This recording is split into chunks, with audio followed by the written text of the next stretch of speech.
are buried. This is motherland.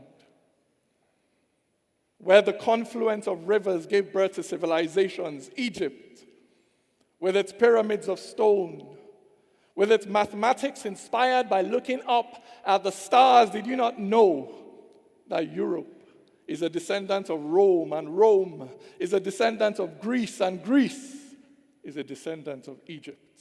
This is motherland.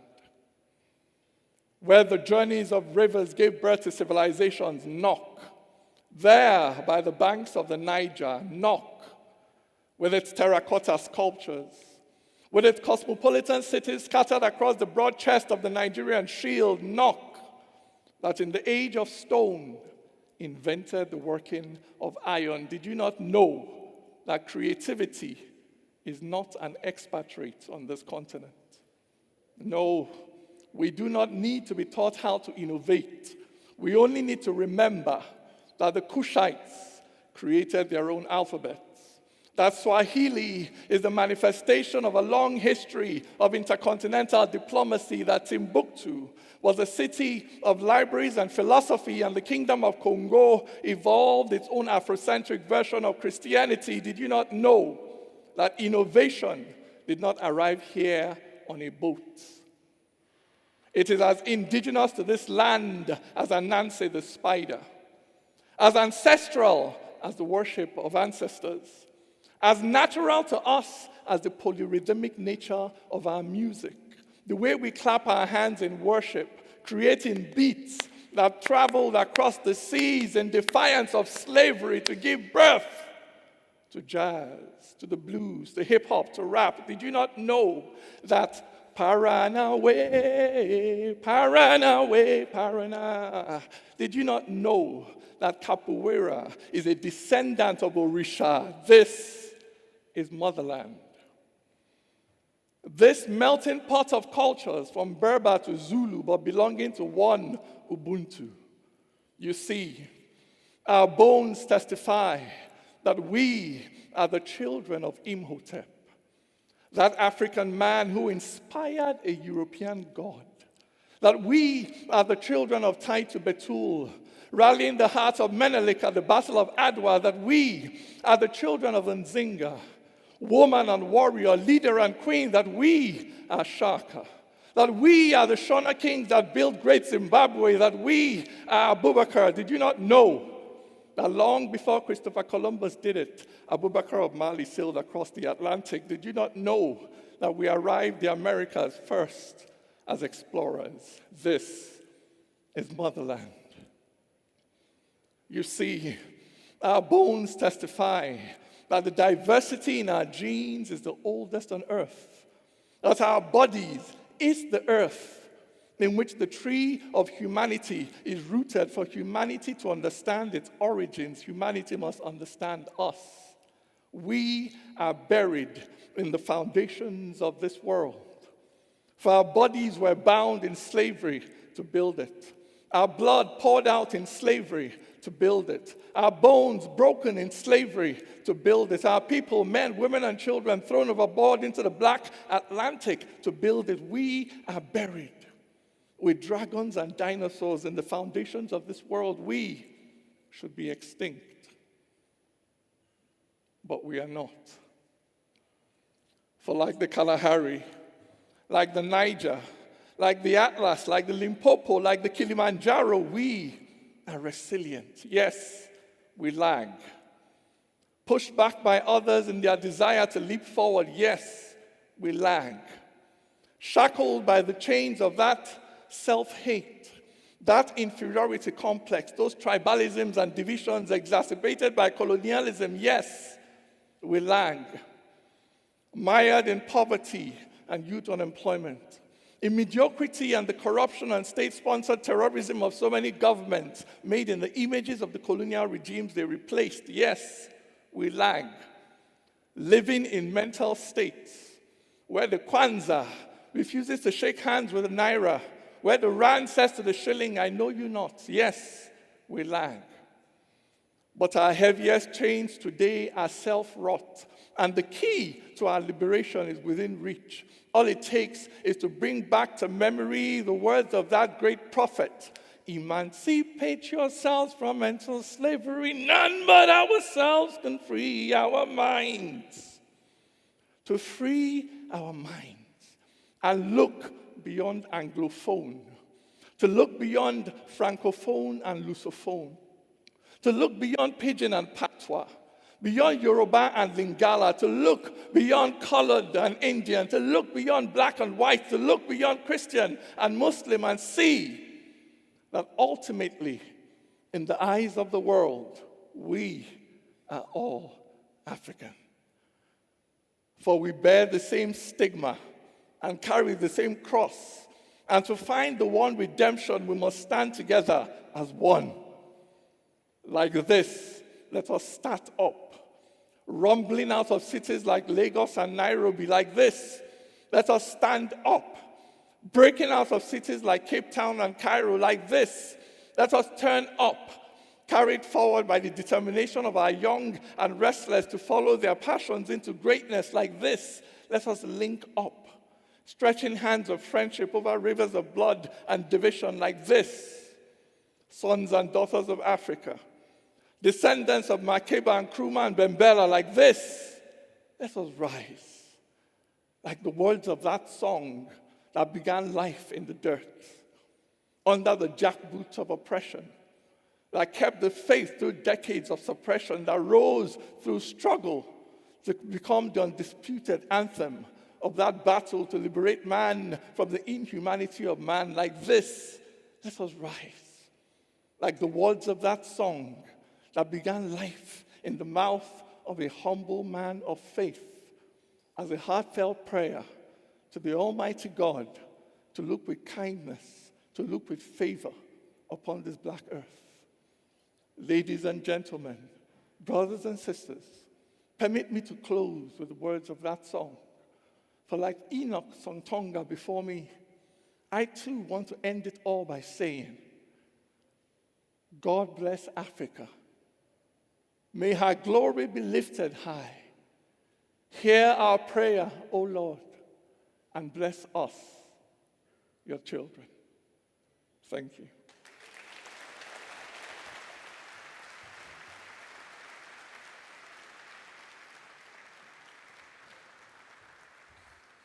I said it was going to be powerful, and I'm the lucky man who gets to be your guide for this important conference.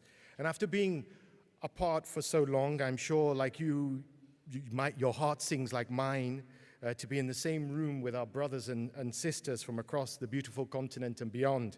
I must say you look much better in this room than in my Zoom, definitely.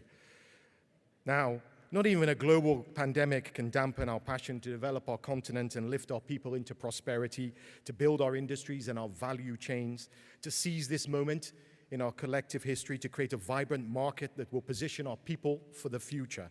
The theme of IATF 2021 is building bridges for a successful AFCFTA.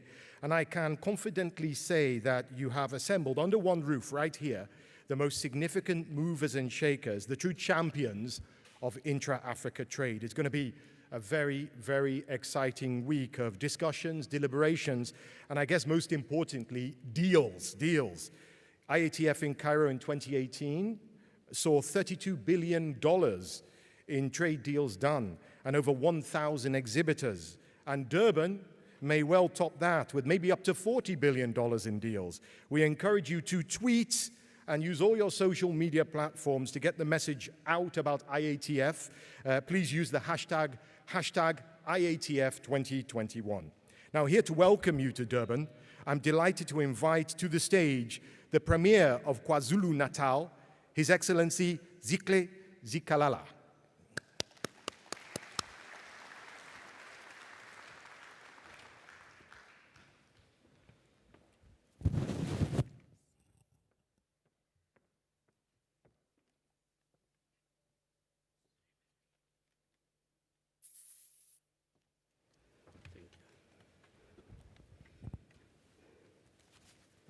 Program Director, the President of the Republic of South Africa, His Excellency President Cyril Ramaphosa, Excellencies, Heads of State and Government, Your Excellency Obasanjo, Chairperson of the Intra African Trade Fair Advisory Council and former President of the Federal Republic of Nigeria, President and Chairman of the Board of Directors of Afrexim Bank and convener of this trade fair, Professor Orama, government ministers and senior officials, the African Union delegation, the Secretary General of the Africa Continental Free Trade Agreement, Mr. Wamkele Mene, captains of industry, leaders of business, distinguished guests, the media and all. Sanbonani, good morning, habari. I stand here with a great sense of humility to welcome sons and daughters of Africa from Cape to Cairo, from Morocco to Madagascar, but welcome them to their own home, the warm, hospitable, and majestic province of KwaZulu-Natal. The Intra African Trade Fair 2021 is our golden opportunity to unite, collaborate, and give the best we have to support Africa to become the tree of life as contemplated in the African Union anthem. In this regard, we honor all leaders of Africa who work tirelessly to give effect to the goal of an integrated, political united, and prosperous Africa based on inclusive economic growth and sustainable development. There is no doubt that the African Trade Forum is becoming a game changer for stimulation of intra-Africa trade and boosting intra-Africa export. We as KwaZulu-Natal are very inspired that for the next 7 days, African entrepreneurs, business leaders, government, and all other stakeholders are meeting in this city of Durban to realize the Africa of our dream as espoused in Agenda 2063. We're pleased to report that the KwaZulu-Natal provincial government has adopted the KZN strategy and implementation plan. The strategy aims to maximize on the trade opportunities that are embedded as part of the Africa Continental Free Trade Area Agreement. It identified more than 20 products with the potential to be exported to the continent. It has mapped out the applicable product which KwaZulu-Natal and South Africa could export to other countries. To improve the ease of doing business, as KwaZulu-Natal, we established in 2017 one-stop shop which has satellite offices in eThekwini, Dube Trade Port, and Richards Bay Industrial Development Zone to ensure that we facilitate and make it easy for the investors to invest in KwaZulu-Natal. But also these are supported by the fact that we have two deepest ports in South Africa, which is the Durban and the Richards Bay port, which handles almost 60% of South Africa's cargo. The development of automotive supply park in the south of Durban is envisaged to stimulate the automotive sector, and work is underway also to ensure that we develop a clothing and textile SEZ. This is the home for all tourists who want to enjoy themselves, and we are open to all African tourists to come and enjoy KwaZulu-Natal.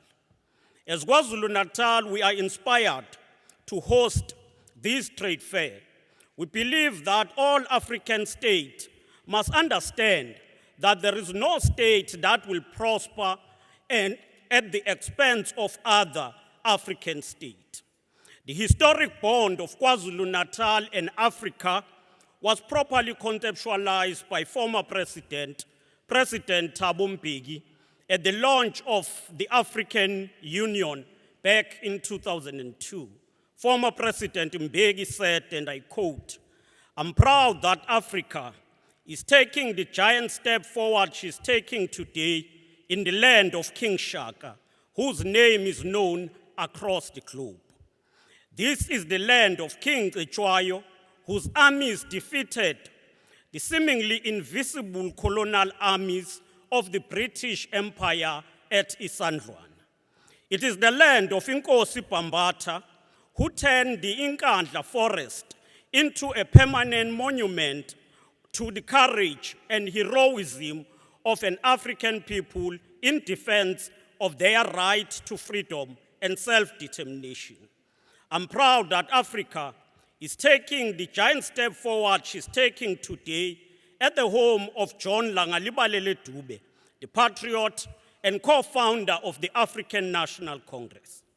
This also is the home of Pilsika Isaka Seme, the patriot and the co-founder of the African National Congress.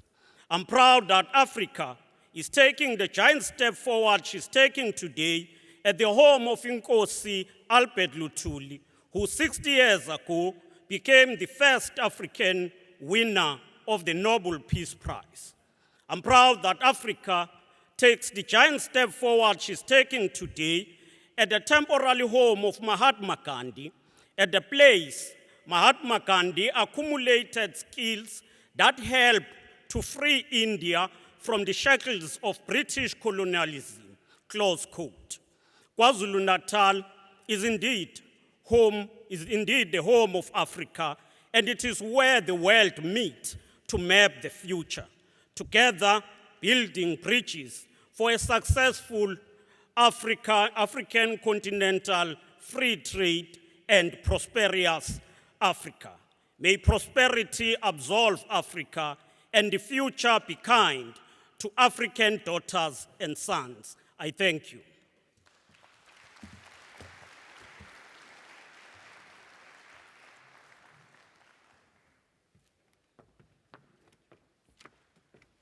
Thank you, Your Excellency.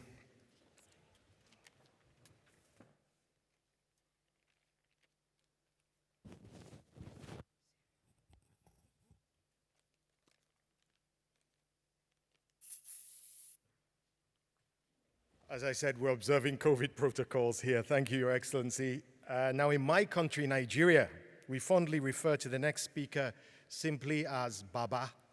For decades, he's been a key guide, not just for Nigeria, but for the whole of Africa. He's one of the earliest leaders to get behind the AFCFTA, and he's been unswerving in his push for a Pan-African market, which now, of course, is a reality. Please welcome the chairman of the IATF Advisory Council and the former president of Nigeria, His Excellency Olusegun Obasanjo.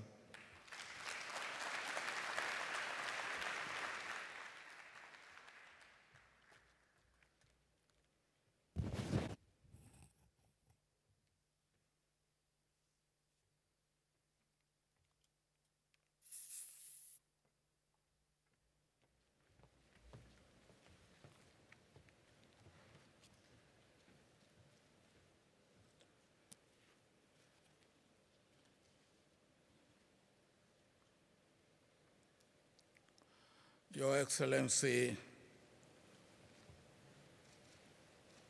Cyril Ramaphosa, President of the Republic of South Africa. Your Excellency, Lazarus Chakwera, President of Republic of Malawi. Your Excellency, Muhammadu Buhari, President of Federal Republic of Nigeria. Your Excellency Hakainde Hichilema, President of Republic of Zambia,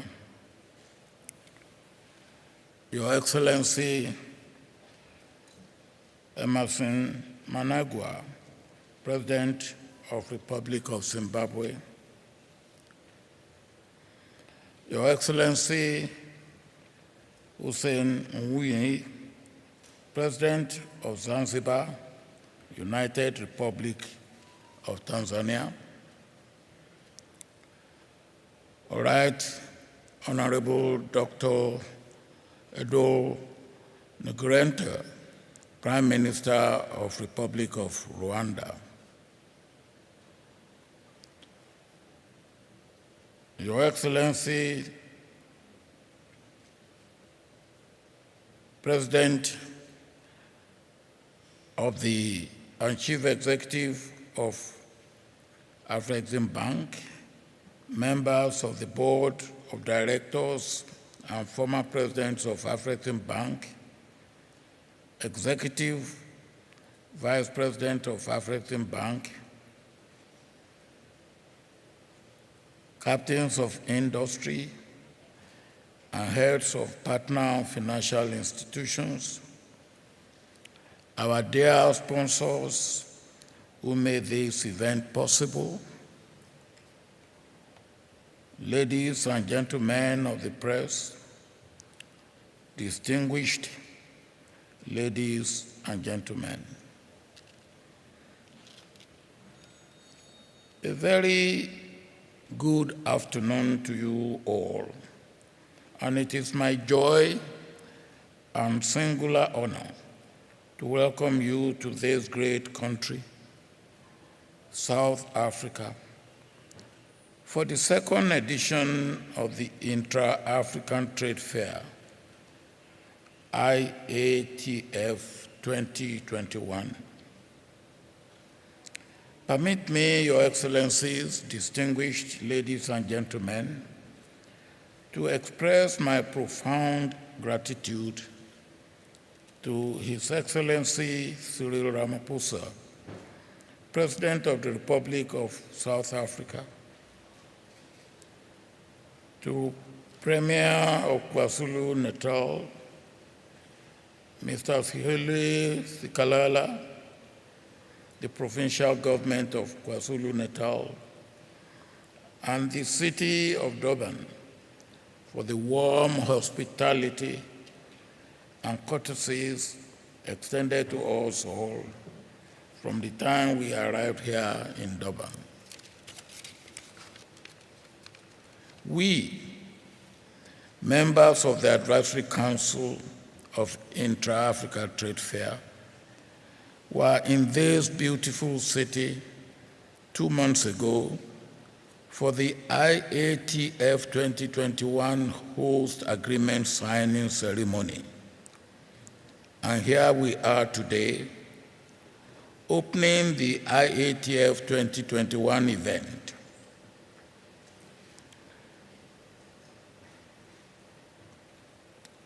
It has been a very long journey, characterized by a number of challenges ranging from postponement induced by COVID-19 pandemic to moving the venue from Kigali to Durban.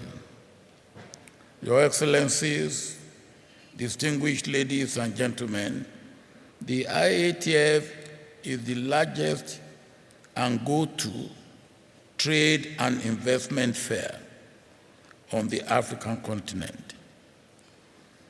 The trade fair is also one of the key initiatives in support of the implementation of the African Continental Free Trade Area.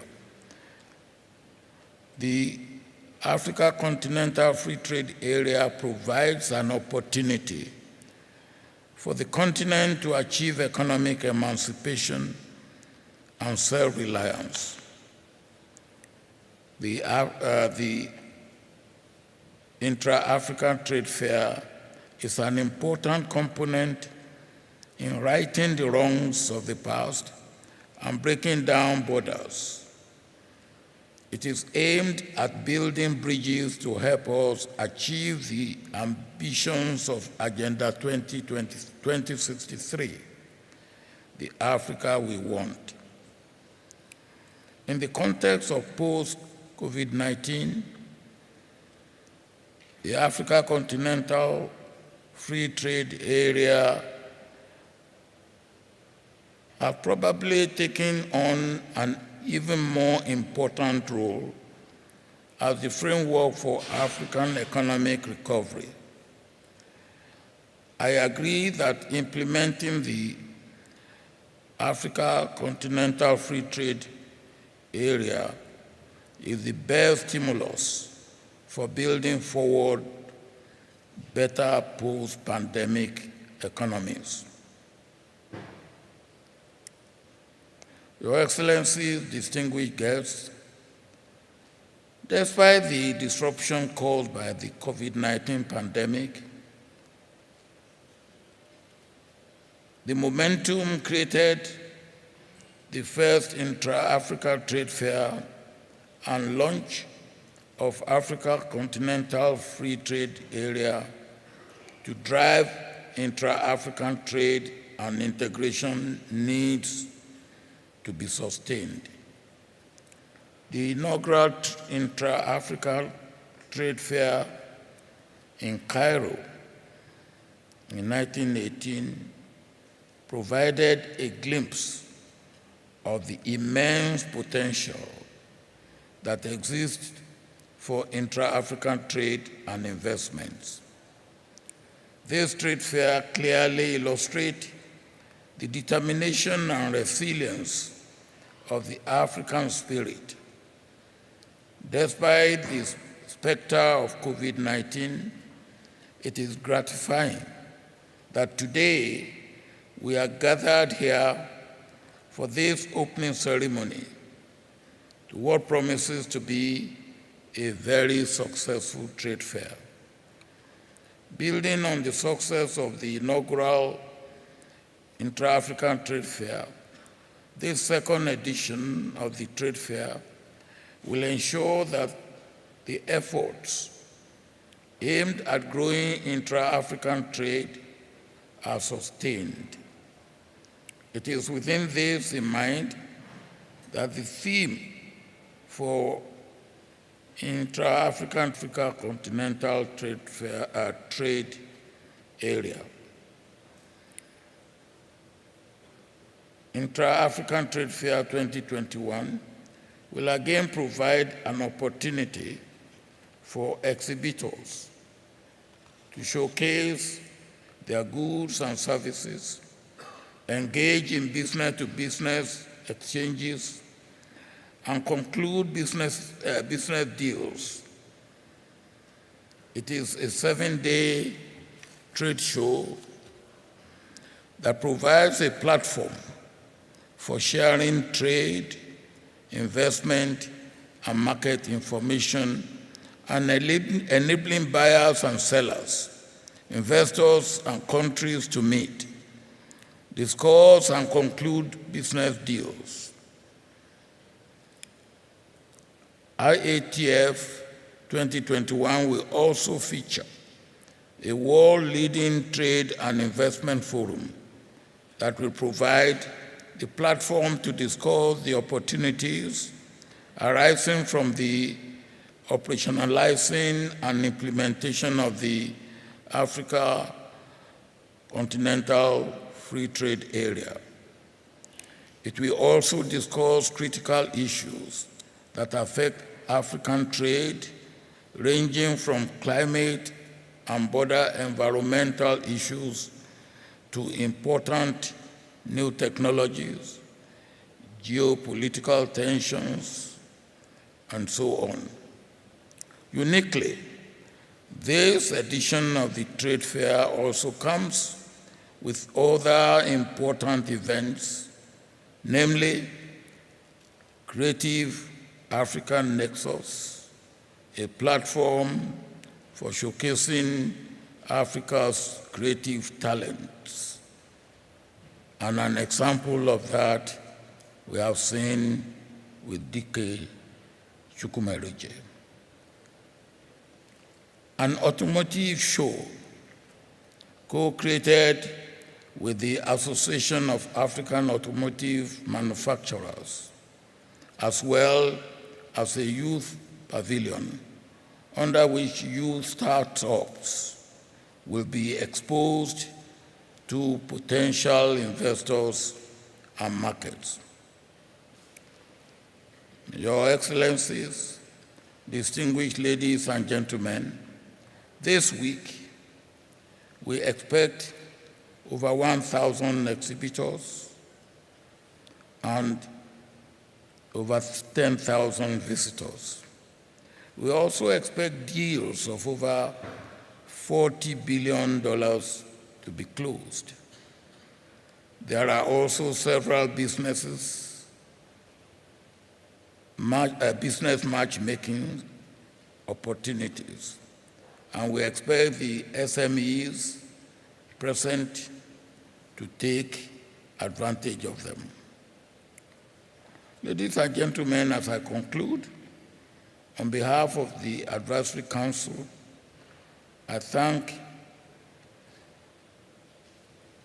His Excellency, once again, President Cyril Ramaphosa, and his government for their visionary and great decision to host IATF 2021, recognizing that the IATF will help us face forward in this time of uncertainty. We thank Premier Sikalela and his able team for working hard in this time towards converting our vision of IATF 2021 to reality. We thank the government of Rwanda, the original designated host for the IATF 2021, for their magnanimity of spirit in allowing Durban to host, given the devastating impact of COVID-19 on global supply chains, which affected Rwanda's ability to deliver a brand new exhibition center that would have been befitting for such an important event. Our special thanks go to the sponsors who have in no small way assisted in making this event come to life as magnificently as it has. Finally, let me appreciate President Orama of Afrexim Bank and his management staff for a splendid job well done, and let me thank all members of my advisory council for holding firm and steady with our partners and consultants. I welcome Africa and the whole world to this beautiful city of Durban for IATF 2021 as we build bridges for a successful Africa continental trade area. Thank you, and you are all most welcome once again. Thank you.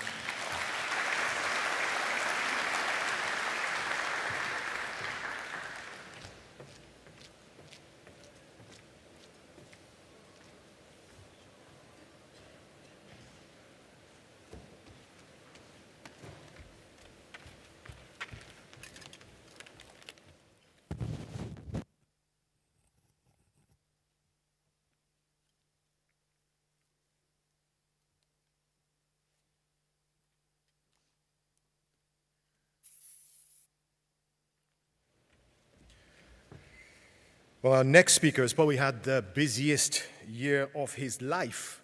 The African Continental Free Trade Area opened up for business on January 1st of this year when trading officially started. And since then, the Secretary General of the AFCFTA has been at the front lines of what is the world's largest free trade area, connecting 1.3 billion people across 54 countries with a combined GDP of at least $3.4 billion. Please give a warm welcome to His Excellency Wamkele Mene.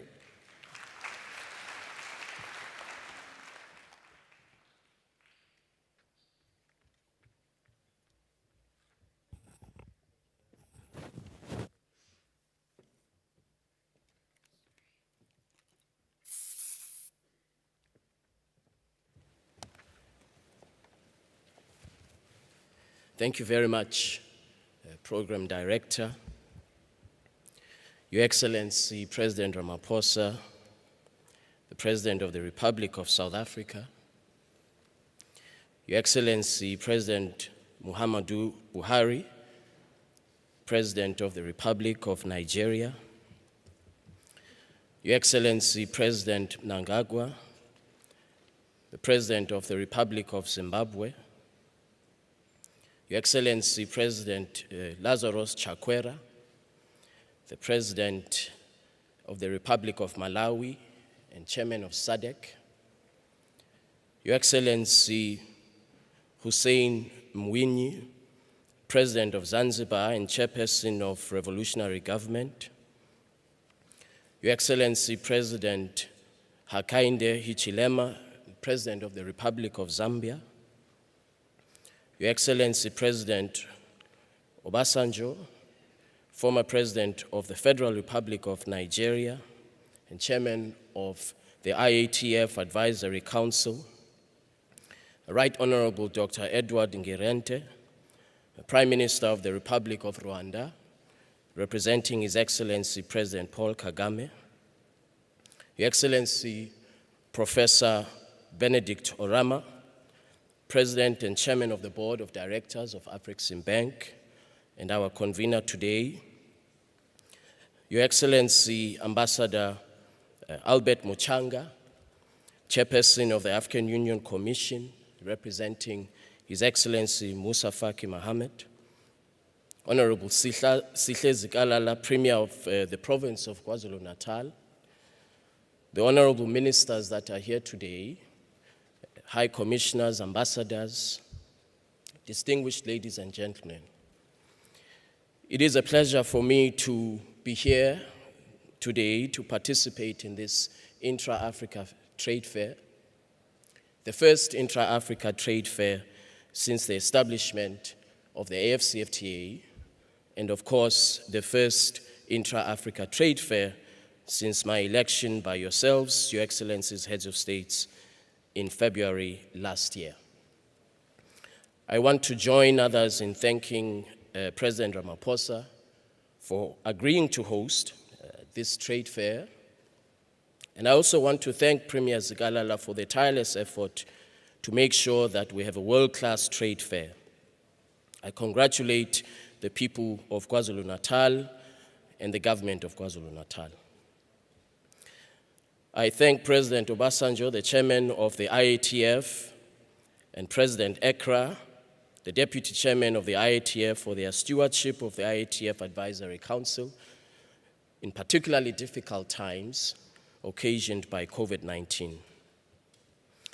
I want to appreciate the President of Afreximbank, Professor Orama, for his leadership, for his vision, and for his commitment to Africa. Ladies and gentlemen, the AFCFTA, as you know, is the world's largest free trade area since the establishment of the World Trade Organization in 1994. The AFCFTA brings together 55 countries of the African Union and 8 regional economic communities to create a single continental market with a population of 1.3 billion people and a combined GDP of 3.4 trillion United States dollars. In addition to being a free trade area with a potential for enhanced investment and increased intra-Africa trade. The AFCFTA is a very important flagship project of the African Union, Agenda 2063, the Africa we want. The agreement was signed in Kigali, Rwanda, on the 21st of March, and since then, we have about 39 countries. Since we signed the agreement, 39 countries have deposited their instruments of ratification, signaling a commitment by our heads of states to ensure that we reduce barriers to intra-Africa trade, facilitate opportunities for small and medium enterprises, particularly small and medium enterprises that are led by women and young entrepreneurs. Through the AFCFTA, we have signaled as Africans that indeed we are open for business based on a single rule book for trade and investment with a functional dispute settlement mechanism. We're demonstrating a commitment not only to ourselves as Africans, but a commitment to the rest of the world that going forward, we are committing to a rules-based trading system in Africa. For a long time, our continent has been characterized by smallness of national economies, fragmented markets, lack of economies of scale, lack of competitiveness, and regrettably, a continued over-reliance on the export of primary commodities and a lack of productive capacity. All of these factors combined lead to what we have today. Intra-Africa trade being at 18% relative to other regions of the world, such as Europe, for example, where intra-European trade is 70%, and intra-North America trade is estimated to be at 65%. It is precisely this lack of competitiveness that has placed our continent at a very significant disadvantage relative to other regions of the world, such as South Asia, China, which contribute significant amounts to global trade and global output. All of us combined, all 55 of us, our contribution to global trade and output is less than 3%. And this is largely because of the lack of productive capacity and the shallowness of our manufacturing capacity. It is therefore critical that we accelerate implementation of the AFCFTA to address these particular challenges, particularly the challenge of being trapped in a colonial economic model. Indeed, consolidating Africa into a single market provides great opportunities for businesses and consumers across the continent, unlocking trade and manufacturing potential and further enhancing industrialization in our continent.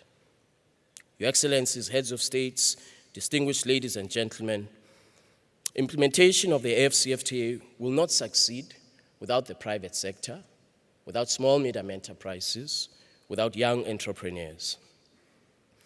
We did not negotiate this agreement for trade people like me or for governments. It was negotiated precisely to create opportunities for young Africans, for entrepreneurs, for small medium enterprises that are led by women. All of Africa's segments of society therefore have an opportunity to now make a contribution to the economic development of our continent.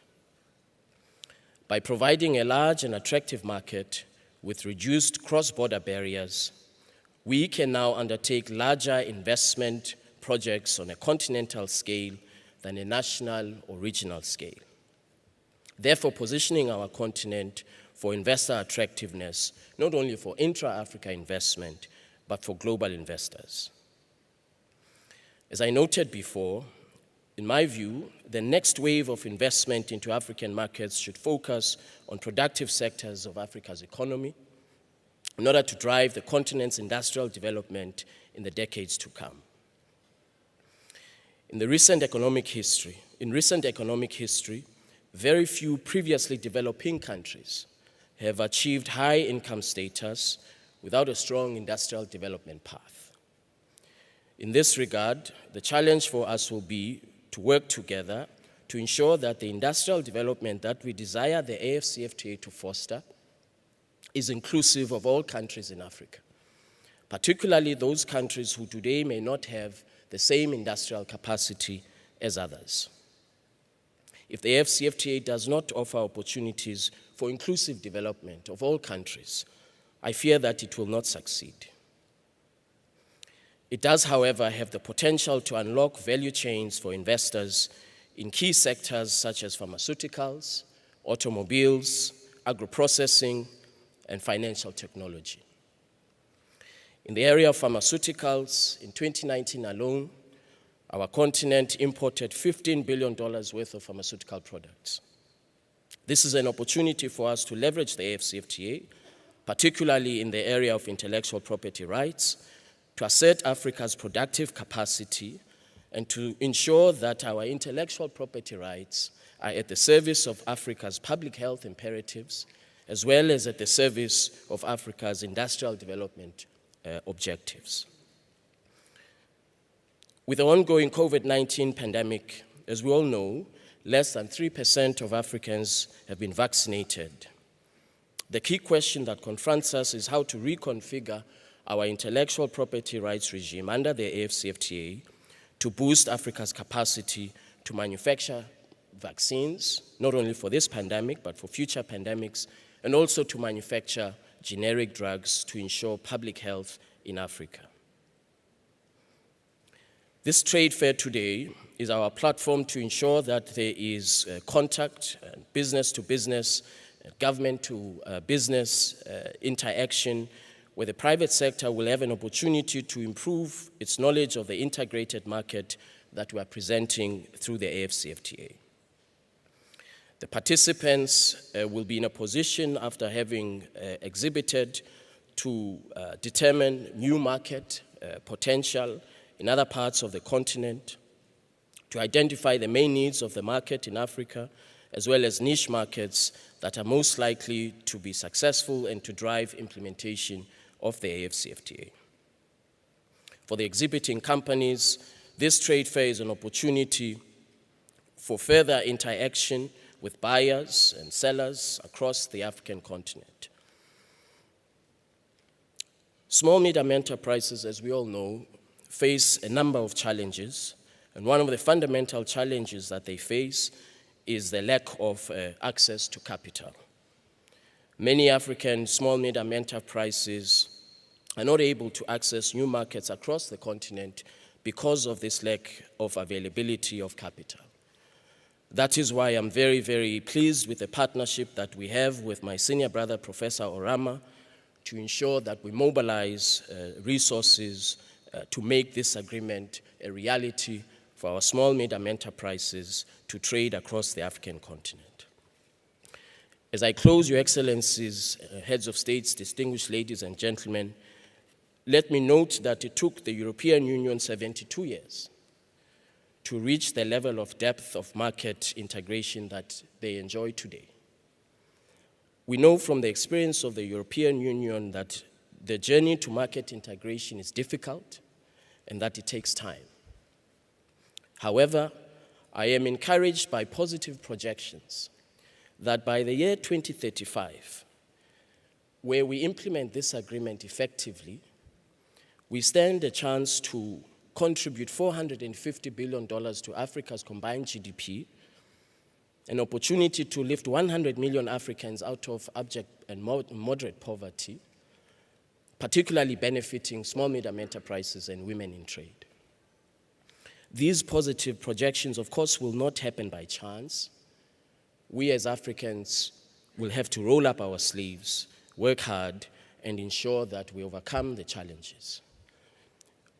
I'm very positive about the prospects of the future of our continent based on the very first steps that we've taken to overcome the challenges of market fragmentation on our continent. I wish all of us very, very successful deliberations. Thank you very much.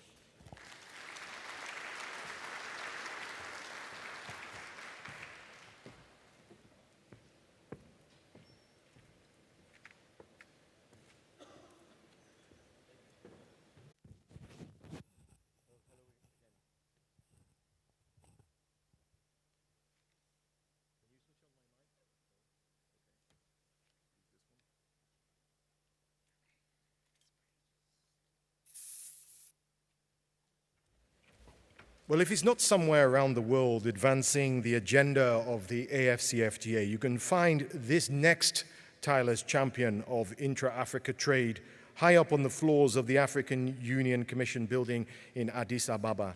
He's here with us today, so please welcome His Excellency Commissioner of Trade and Industry for the AUC, Ambassador Albert Muchanga.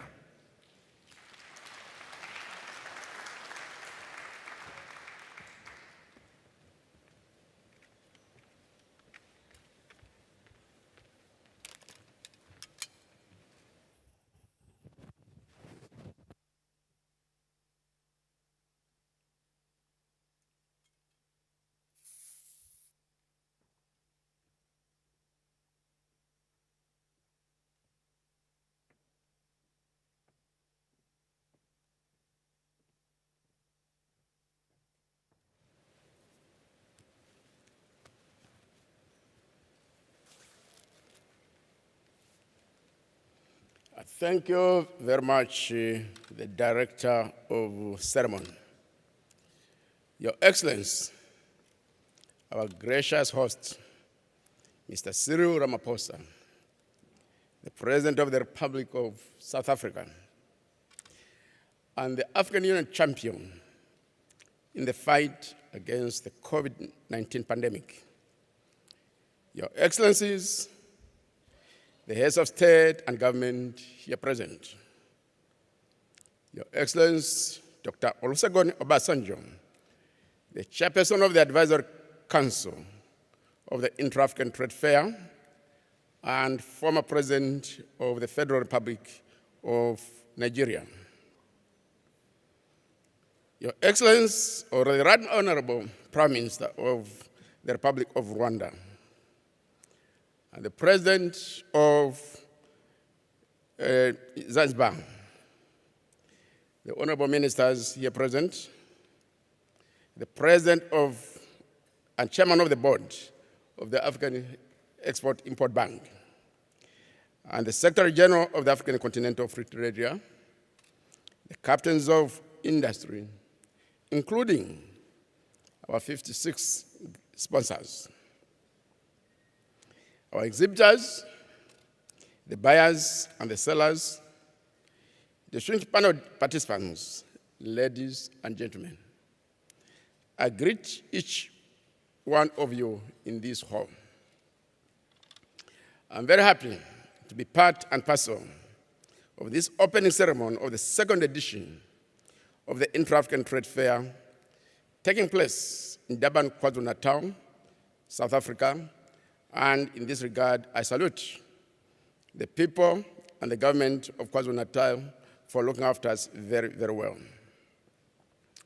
I deliver my statement on behalf of the chairperson of the African Union Commission, His Excellency Musa Faki Mahamat, and the deputy chairperson of the African Union Commission, Her Excellency Dr. Monique Sazabaganoa, who cannot be with us today due to commitments with other issues affecting Africa, our beloved continent. My statement is going to be very brief. I'm keen to listen to the messages of goodwill from our leaders who are with us this morning or this afternoon. I'll begin by taking this opportunity to thank the people of South Africa for hosting this event, despite the short notification and the challenges posed by the COVID-19 pandemic. I also recognize the dedicated efforts of the government and the people of Rwanda, who are committed to undertaking the continental responsibility of hosting this edition next year as a result of the supply chain disruptions caused by the COVID-19 pandemic, which made it very difficult for them to do so in September 2020. The same vein, I thank all the countries, companies, and other stakeholders participating in this fair. It is your participation that will make it a distinct success that we want it to be. With your presence, we're consolidating our efforts to create this emerging brand, which started operating in December 2018 in Cairo, Egypt. When I came to the African Union Commission in 2017, one of my goals was to restart the All Africa Trade Fair to leverage trade information in boosting intra-African trade and consequently attaining and sustaining accelerated development which is both inclusive and sustainable. In no time, I was linked to the African Export-Import Bank, who are working on a concept note on the Intra African Trade Fair. After signing the Memorandum of Understanding, we settled for this name, the Intra African Trade Fair. Along the way, we have shared historical information on the origins, operations, successes, and challenges of the All Africa Trade Fair. And we are using that knowledge to develop the emerging brand, which brings all of us here today. In the medium term, the vision is to transform this brand into a self-financing special purpose vehicle, which will be owned by all African Union member states and Pan-African financial institutions. The private sector, small, medium, and large scale, as well as the African diaspora, are key partners in the Intra-African Trade Fair. To this end, the African Union Commission is enhancing collaboration with the African diaspora and the continental private sector in the varied areas of manufacturing, agro-processing, mining, cotton and textiles, tourism, transport, communications, and logistics, among others. 4 days ago in Cairo, the African private sector adopted the constitution of the African Business Council, and thereafter proceeded to elect the office bearers of president, 4 vice presidents, and 10 board members. The composition of this committee brings on board chambers of commerce, regional business councils, as well as sector continental bodies, including small and medium enterprises. The private sector will this afternoon launch the Pan-African Manufacturers Association in a continuing effort to really bring the African private sector at a continental level. We've also deepened our collaboration with the civil society and academia. All these stakeholders are constituent parts of our value creation efforts. We strongly believe that we can achieve more and attain greater impact by working together instead of working in isolation. As a demonstration of our commitment to leveraging trade information for the benefit of Africa, we also have the African Trade Observatory, developed with the financial support from the European Union and technical assistance from the International Trade Center, who are with us this afternoon. Visitors can come to our pavilion to see the range of information that the observatory offers. Beyond this, the AU Pavilion also showcases 15 flagship projects of the African Union Agenda 2063. As I stated earlier, I do not intend to make a long statement. In this connection, I'll end here and thank each and every one of you for your kind attention. Thank you very much.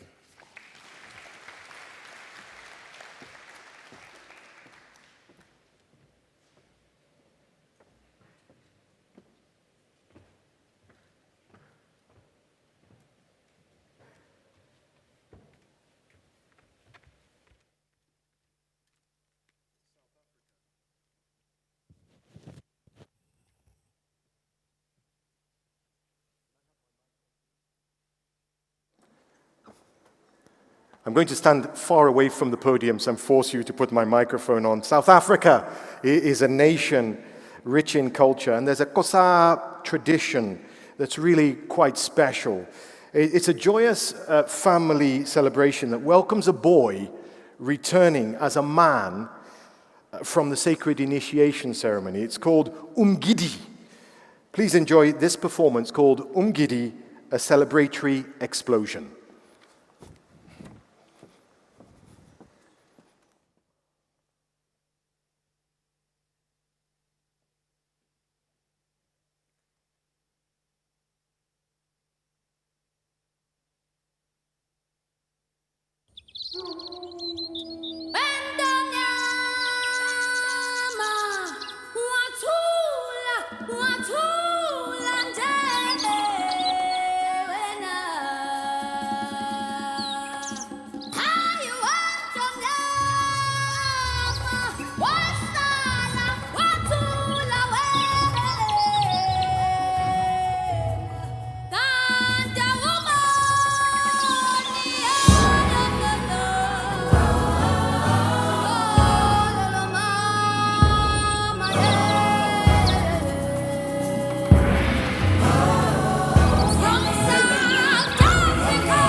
on my neck.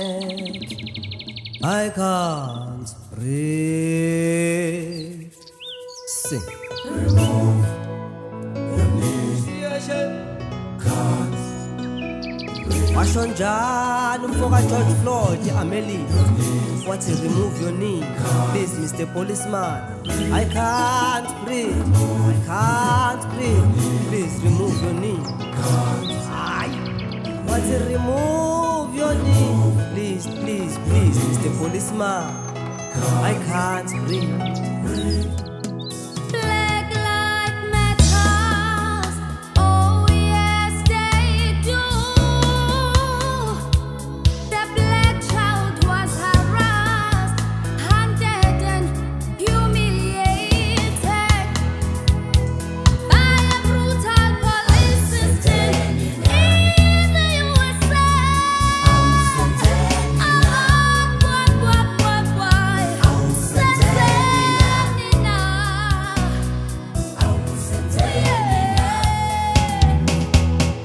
Now is the time to unite and do decisively with racism, censored enough.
रघुकुल रीत सदा चली आई, प्राण जाए पर वचन न जाए।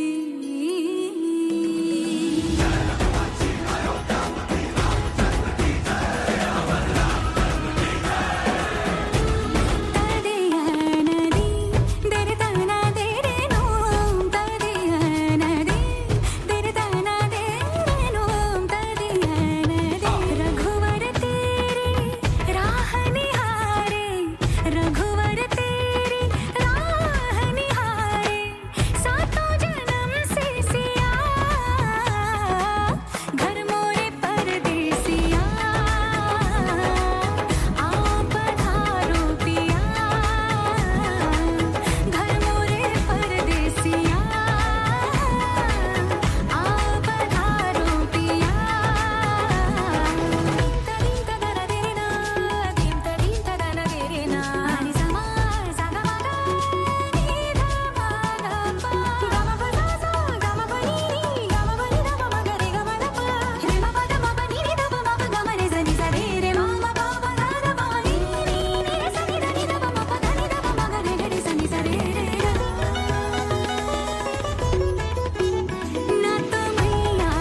Wow, they billed it as a celebration and an explosion. That certainly was. Give a big round of applause for Umgidi.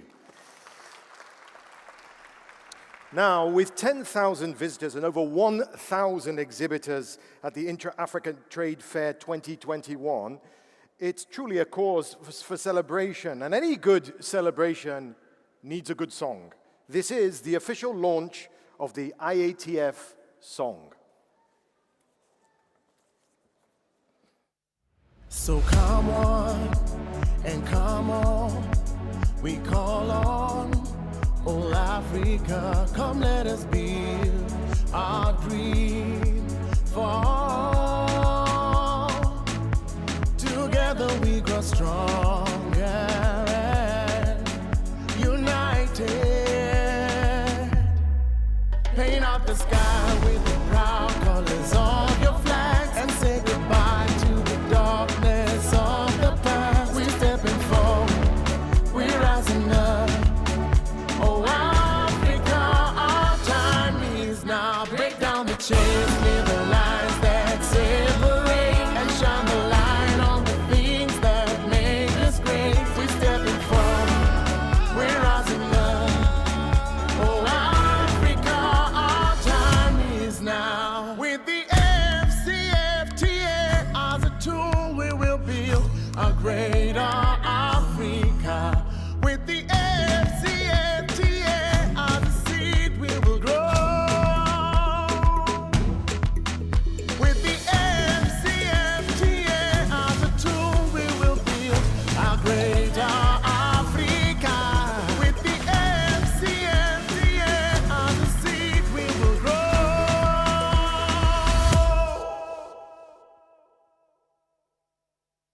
So come on and come on, we call on all Africa. Come let us build our dream for all. Together we grow stronger and united.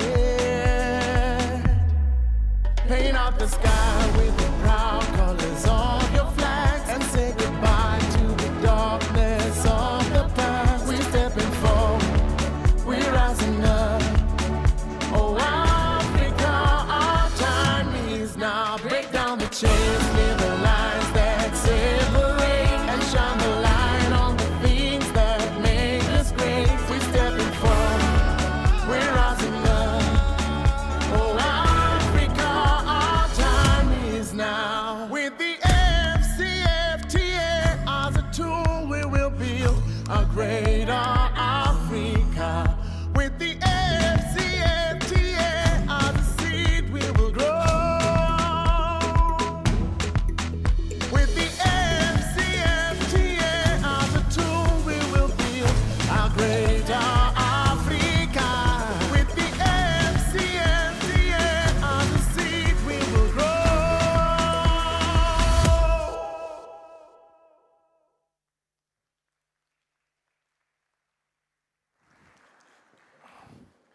Well, I have to say, I'm really feeling that beat. I'm feeling that beat. I made a promise during the song to His Excellency President Obasanjo that we were going to start the dancing the next time that song comes in. So I expect all of you to boogie with us. Now, the AFCFTA is more than just an agreement on trade. It's the single greatest chance we have in our lifetimes to bury forever what the great Kwame Nkrumah called Africa's colonial balkanization, and reunify the continent as a single entity, a single Pan-African entity, bound by mutual gain and mutual respect, and driven by intellectual and entrepreneurial energy of our young, you saw them here dancing, 1.2 billion brothers and sisters. The future is ours, it's theirs.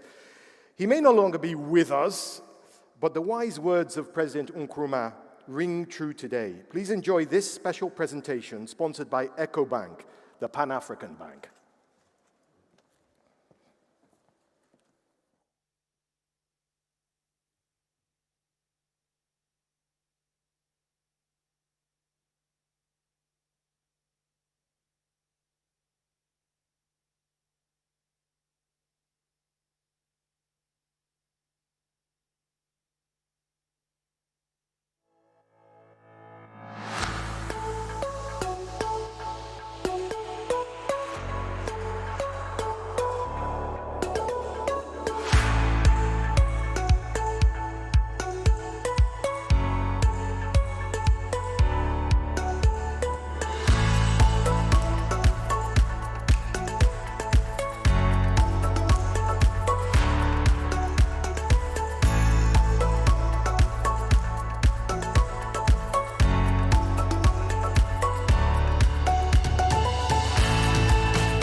The masses of our people are crying for unity. It is the only salvation. The people of Africa call for the breaking down of the boundaries that keep us apart. They demand an end to the border disputes between sister African states, disputes that arise out of the artificial barriers raised by colonialism. It was colonialism's purpose that divided us, because it was to his interest. It was colonialism's purpose that left us with our border irredentism, that rejected our ethnic and cultural fusion. Our people,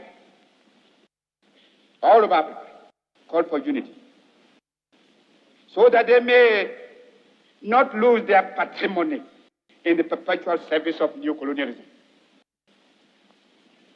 In their fervent push for unity, they understand that only its realization will give full meaning to their freedom and our African independence.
A round of applause for that presentation brought to you by EcoBank, the Pan-African Bank.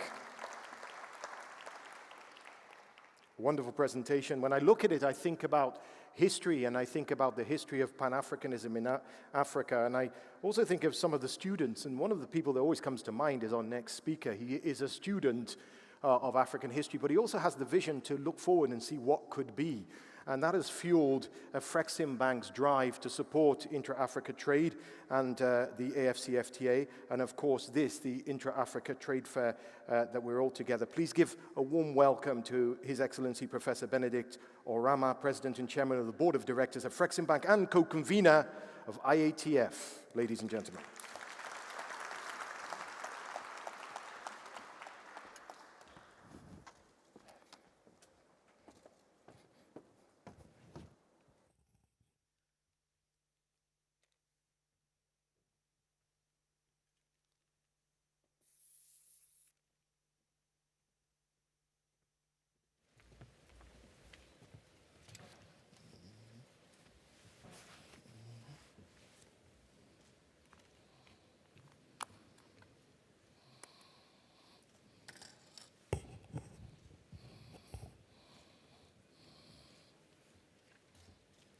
His Excellency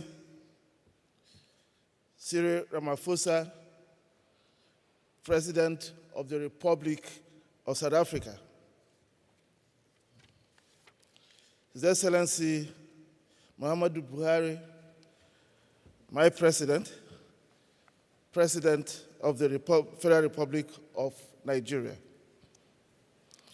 His Excellency Emerson Mnangagwa, President of the Republic of Zimbabwe, my second home.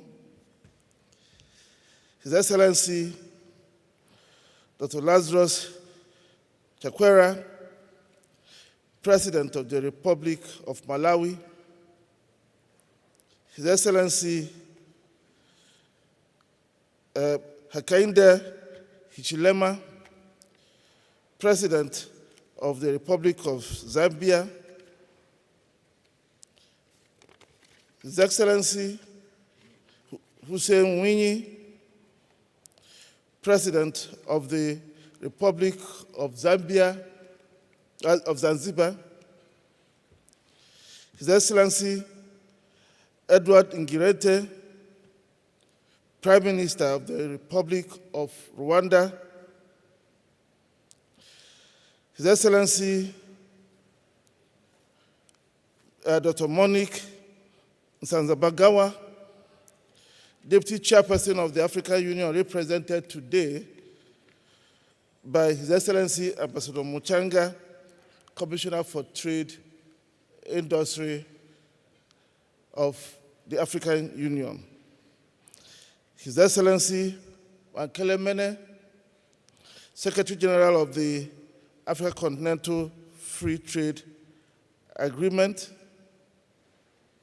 Our dear host and friend, His Excellency Cyril Zikalala, Premier of KwaZulu-Natal, His Excellency President Olusegun Obasanjo, Chairperson of the IATF Advisory Council and former President of the Federal Republic of Nigeria, Her Excellency Pamela Cook Hamilton, Executive Director of International Trade Center, Honorable Ministers and Governors of central banks here present, Your Excellencies, African Union envoys and heads of international organizations, Your Excellencies, ambassadors and members of the diplomatic corps, members of the board of directors and former president of Afreximbank, the members of the board of directors and CEOs of Afreximbank subsidiaries, executive vice presidents of the bank, the managing director of Intra African Trade Initiative at Afreximbank. Through his tireless efforts, we are all gathered here today. Captains of industry, our dear sponsors, exhibitors, performers who made today possible. Distinguished ladies and gentlemen of the press, my colleagues at the Afreximbank who have been working day and night for the past 3 years to produce this, and also our friends in the government of KwaZulu-Natal province who have worked with us very hard on this. I say to you, good afternoon. We gather here in Durban, an important trade gateway into Africa, in demonstration of our will as a people to defy the dark clouds cast by the COVID-19 pandemic and continue our journey towards collective self-reliance as Africans. We hinge our faith on trade, that powerful tool that can be a source for good and bad. It was trade that led to the fragmentation of Africa. It was trade that took millions of Africans against their will into slavery in faraway lands. Today, we embrace the same trade as an instrument for progress, as a tool for reversing the damage it inflicted on Africa over so many decades. The history of KwaZulu-Natal province underscores the power of trade. It tells us a tale of a province that suffered immensely in the hands of those attracted by its wealth and ease of access to the rest of the world, but which has also flourished because of the gateway it offers to the world. So as the KwaZulu-Natal province hosts the second edition of the Intra African Trade Fair, it proves beyond doubt that just as it has helped to integrate Africa into the global economy, it can also integrate Africa as a people. Special thanks to His Excellency President Cyril Ramaphosa and the government of South Africa for their strong support for this trade fair, and for receiving our leaders and all delegates, performers, buyers, sponsors, exhibitors, journalists, and everybody with open arms.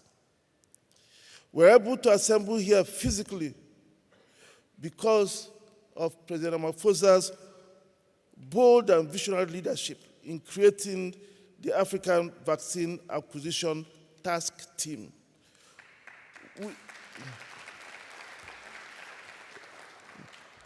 which has helped Africa to eventually begin to have meaningful access to COVID-19 vaccines. We also thank South Africans for the legendary hospitality shown to us since we arrived here. And to His Excellency Premier Zikalala of the great province of KwaZulu-Natal, his government and the people of KwaZulu-Natal, we express our profound appreciation for their warm welcome. You have received us all, many as we are, with open arms. We feel at home, not because of the beautiful rolling hills and grasslands that surround us, but because we find warmth in the hearts of the people. I would also like to join in welcoming Your Excellencies, heads of state and governments, and the Deputy Chairperson of the AU Commission, who is represented here today by Mr. Muchanga, for creating the time to be here despite their very busy schedules. Your presence is a resounding endorsement of the Intra African trade as a tool for boosting regional integration. I hope it will be understood if I especially thank my President, His Excellency Muhammad Buhari, for joining us today with a strong delegation to support us, just as he has supported the bank over so many years. I would also like to respectfully acknowledge with much appreciation the presence of other AU commissioners here present. I also know that Her Excellency Vera Songwe made all effort to be here, but she's not. But I had to pay special tribute to her for all the support she's been giving us as a bank and also in organizing this trade fair. My special thanks to the ministers and distinguished leaders of African and international organizations and the esteemed guests for joining us to mark this auspicious occasion. Your presence reflects your firm belief in the transformative power of Intra African Trade Fair, as well as the enduring bond of friendship we enjoy. And to you, our sponsors, the exhibitors, buyers, performers, and indeed our youth, on whom our future lies, I say a big welcome and big thanks for rising to the opportunity the trade fair offers.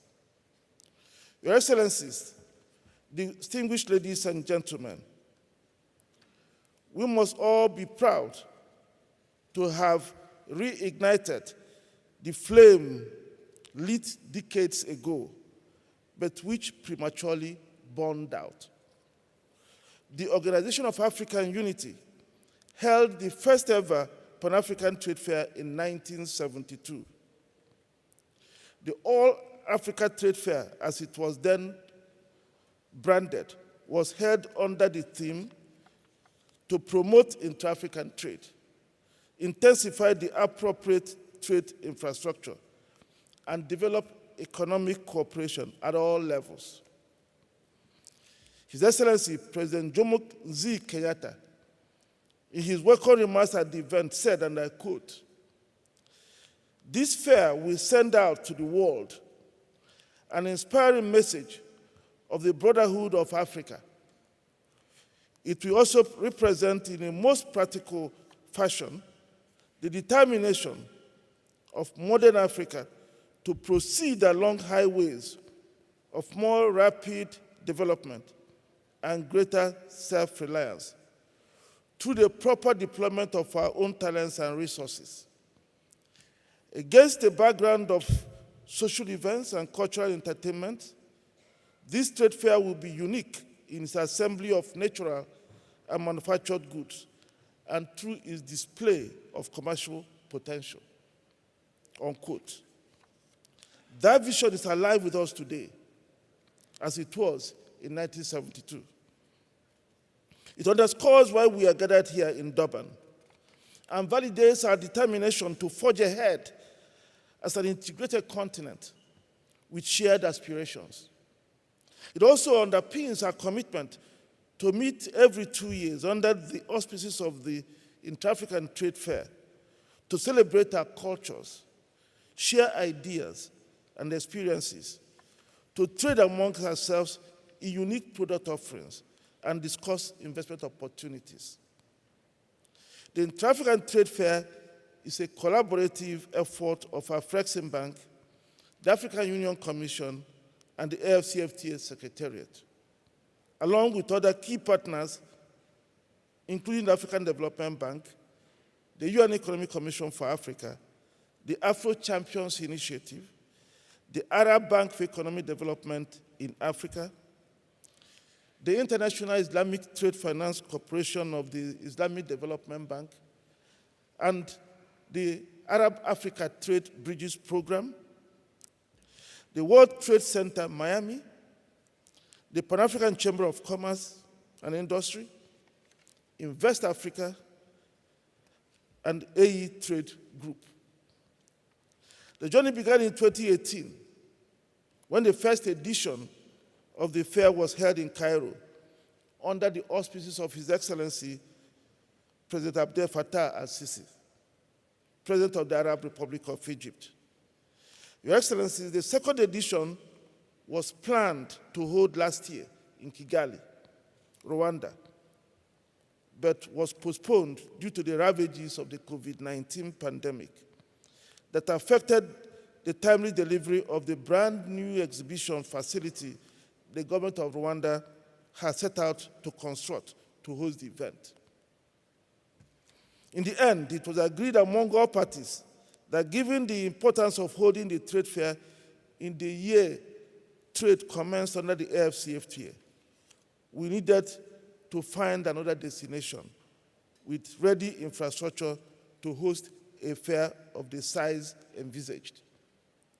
The KwaZulu-Natal province, a contender to host the 2023 edition of the fair, rose to the challenge and stepped in as an alternate destination.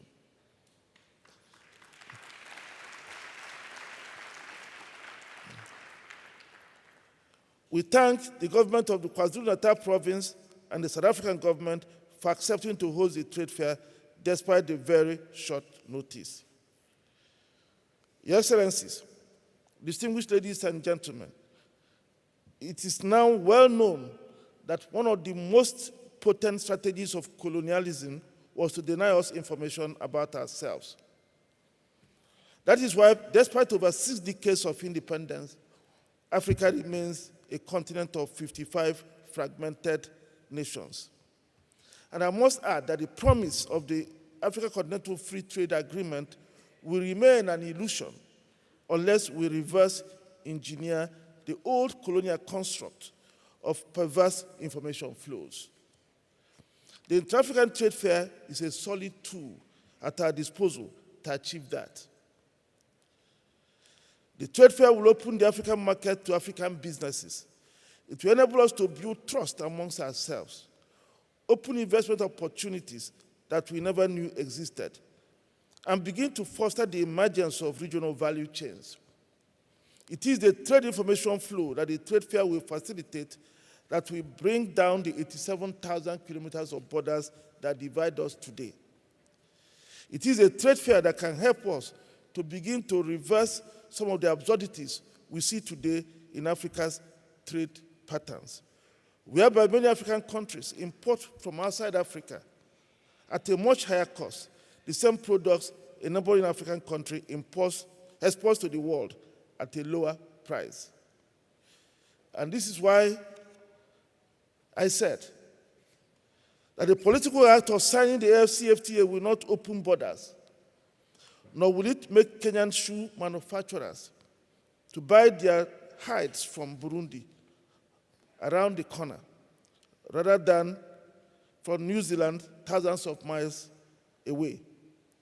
Sloganeering and waving the AfCFTA flag are good for morale, but will not bring down the border between Nigeria and Benin Republic. Nor will it make it easier for an Egyptian coffee roaster to buy Ugandan coffee directly from Uganda instead of from Italy. Reversing these anomalies will require a deliberate effort to connect African buyers and sellers, deepen knowledge of Africans about their continent by facilitating least cost access to trade and investment information. Your Excellencies, this is what this event offers to Africa and its partners. We are fulfilling a key deliverable under the African Union's Boosting Intra African Trade Initiative. Our proof of concept, the first Intra African Trade Fair, which I referred to earlier, was a huge success. It attracted 1,100 exhibitors and about 7,000 participants from 45 countries, and facilitated the signature of deals worth about $32 billion. I'm pleased to inform you that about $25 billion of the deals signed during that trade fair have been implemented, with another $2.5 billion being processed, representing an incredible 83% success rate. Your Excellencies, beyond the numbers, the impact on real people has been humbling. For instance, a young Nigerian entrepreneur who participated in the 2018 trade fair, thanks to the Lumelu Foundation, was identified by Singaporean investors at the trade fair and now produces drones for agricultural purposes in Singapore.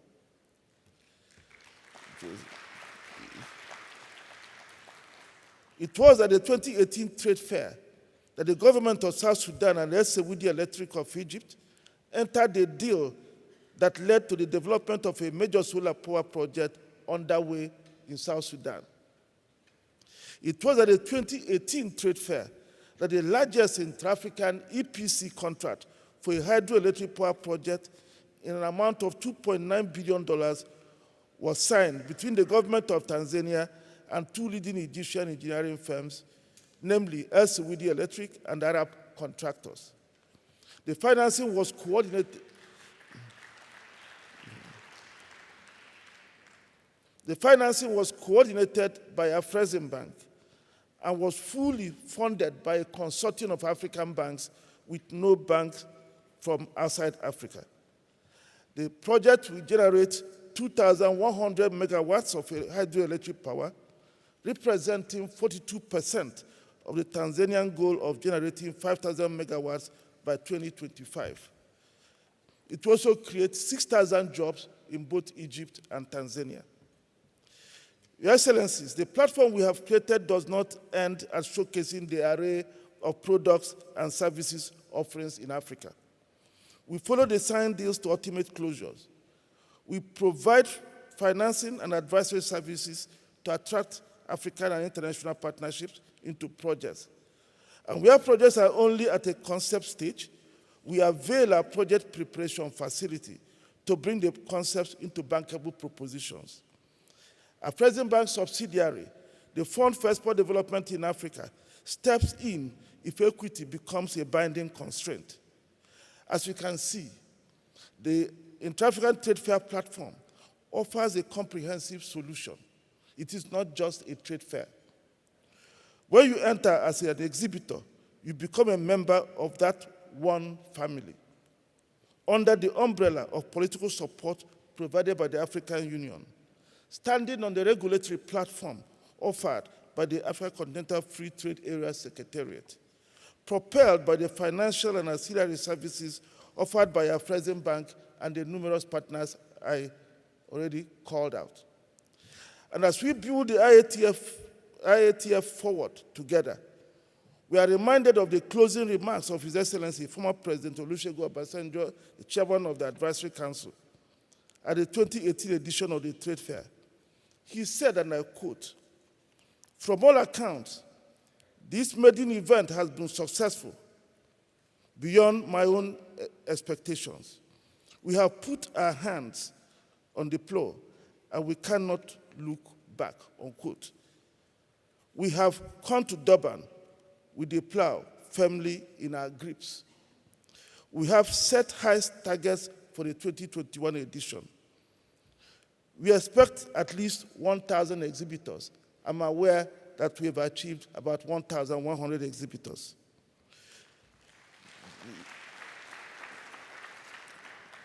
We expected 10,000 visitors.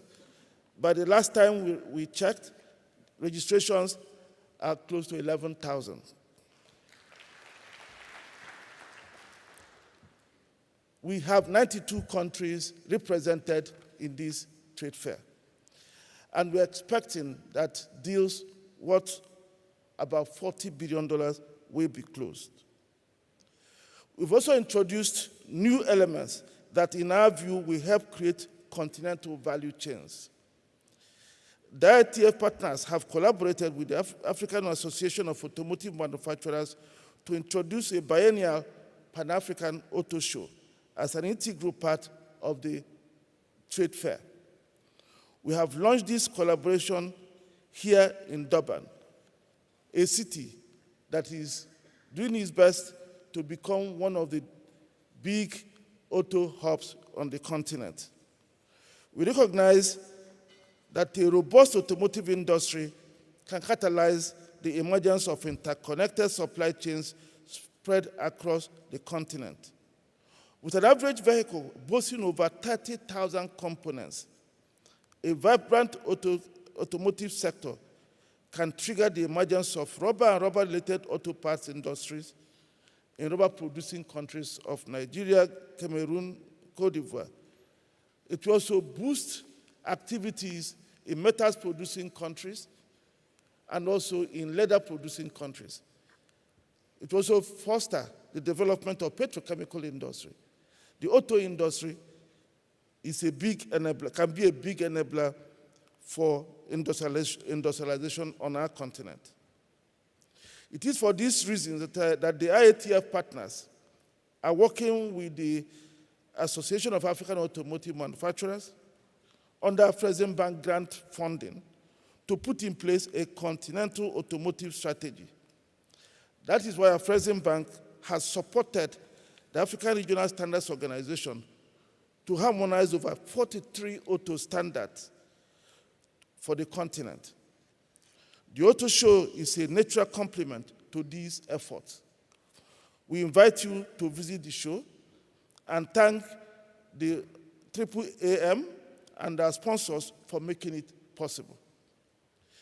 We have also expanded the culture and creatives event to showcase the continent's vast cultural diversity and abundant creative talents. Under the platform Creative Africa Nexus, the fairgrounds will come alive from November 19 with music, dance, art, craft, fashion, poetry, and the best of Africa's creative talents at home and for the diaspora. Cannes will expose young talents, offer capacity building, open market access opportunities, and foster collaboration that can showcase the best of Africa. We invite you to participate actively and thank our sponsors for their support.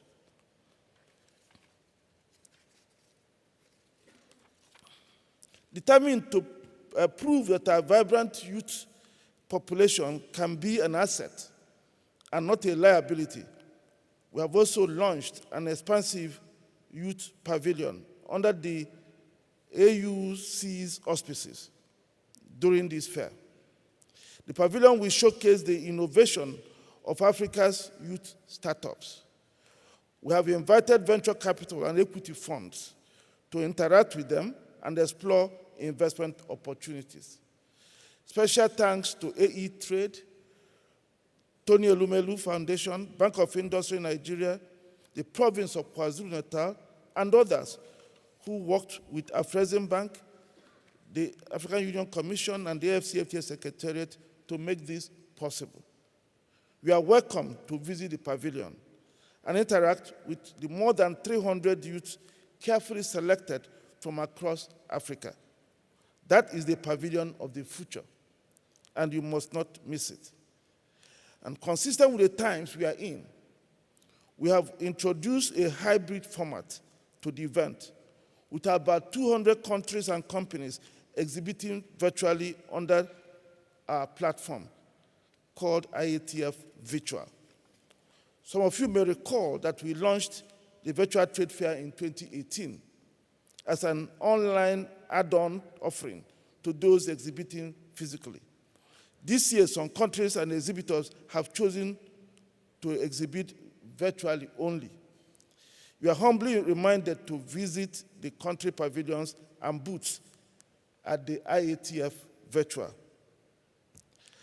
And we've also introduced a sub-sovereigns conference to create a platform for subnational governments across Africa to interact and share ideas. We thank His Excellency Premier Zikalala for agreeing to host the Made-in Conference. We welcome the governors and premiers from across Africa who are here for that purpose. Your Excellencies, distinguished ladies and gentlemen, these new additions will complement the exhibitions and trade and investment conference that form the core of the IATF offerings. And as I approach the end of my speech, I would like to draw our attention to a quote in a study conducted by 3 scholars just last year. Kramer, Sanders, and Ogube wrote, and I quote, "One reason to query expectations for intra-African trade is the dismally poor implementation record of regional integration agreements. Despite decades of negotiations and agreements within sub-regions and regional economic communities in Africa, intra-African trade remains a tiny proportion of the continent's overall trade. While African regional economic integration and greater intra-African trade may be rhetorically appealing on grounds of economic nationalism or South-South solidarity, as a blueprint for accelerated development, it is a fantasy," unquote.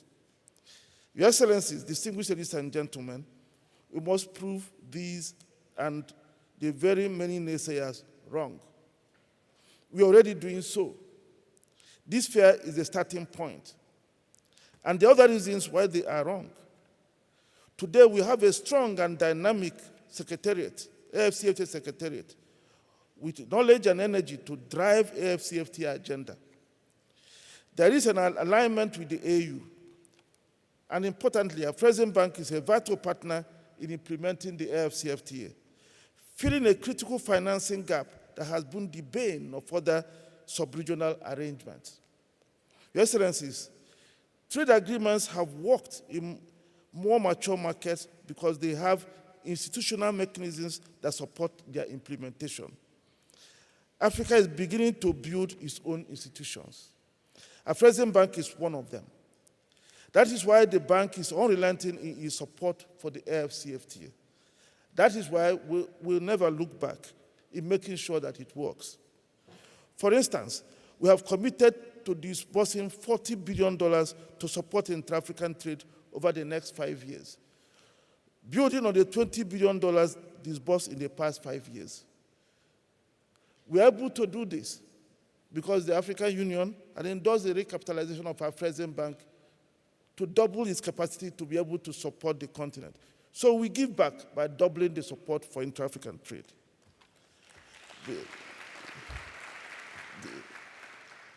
We're also providing letters of credit confirmation lines to African commercial banks to support cross-border trade. It is our aim to onboard 500 of the 600 regulated banks with aggregate lines of over $8 billion to support intra-regional trade through LC confirmations. The bank has so far onboarded nearly 480 and is today the bank with the widest messaging links with African banks in the world.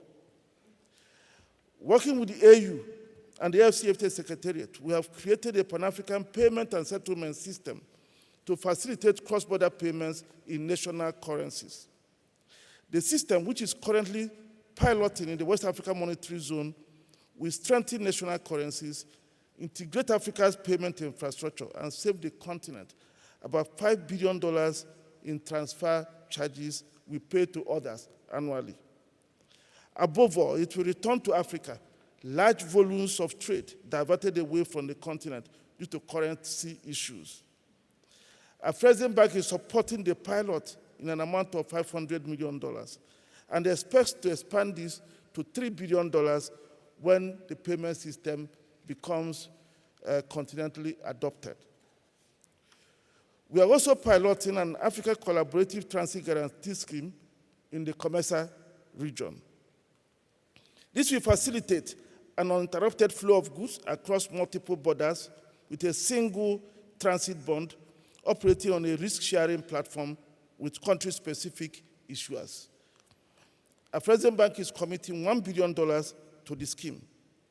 We envisage that the scheme will save the continent about $300 million in transit costs annually. And with it, goods can move from Cape to Cairo seamlessly, saving time and costs. We have created a trade information portal that will complement the trade observatory that the AU is currently implementing. This trade information portal is artificial intelligence enabled and is able to predict supply chains. A customer due diligence repository platform, also called a MANSA platform, has been created to ease the cost of compliance and to restore investor confidence in and attract investments into Africa. The MANSA platform issues African entity identifier numbers that act as a passport for accessing certain services. About 1,500 entities from all across Africa have already been onboarded on this platform. We are working with the AFCFTA Secretariat to create an $8 billion AFCFTA adjustment facility that will cushion African countries from fiscal revenue losses from the tariff removals associated with the AFCFTA, and to help the private sector to retool their operations as they reorient the operations towards the continental market.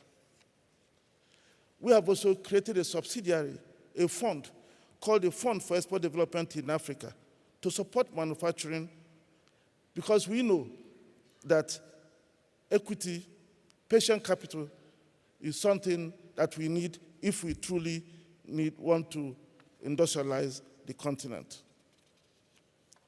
Also, the bank has launched the Africa Quality Assurance Centers, through which it is developing quality infrastructure with up-to-date technology for the testing and certification of agro-processed and manufactured goods for intra-African trade and trade with the world. In addition to the automotive standards, which we have helped to harmonize, we have also far supported the harmonization of 121 standards for healthcare and medical equipment. And we thank the Islamic Development Bank Group, the UNECA, for working with us and the AU to achieve this. Your Excellencies, these are among the many initiatives we are implementing to guarantee the success of the AFCFTA. We invite you to visit Afrexim Bank Pavilion to see for yourselves the interventions, products, and facilities available at Afrexim Bank. Our team members are there to answer your questions. Permit me now to once again thank His Excellency President Cyril Ramaphosa, all the heads of state and governments here present, the Honorable Premier Cyril Ramaphosa, and all distinguished guests for joining this opening ceremony. I also like to especially thank the sponsors for their generosity. Without them, this event would have been difficult to host. Special thanks to His Excellency Chief Olusegun Obasanjo, Chair of the IATF Advisory Council and former President of Nigeria, as well as to Mr. Jean-Louis Ekra, the Vice Chair of the Advisory Council, for the enormous support and sacrifice they and the members of the Council had to go through. We met 14 times over the past few years, which made it possible for this event to be held today. Our appreciation also goes to the event organizers, READ, Brand Communications, and others.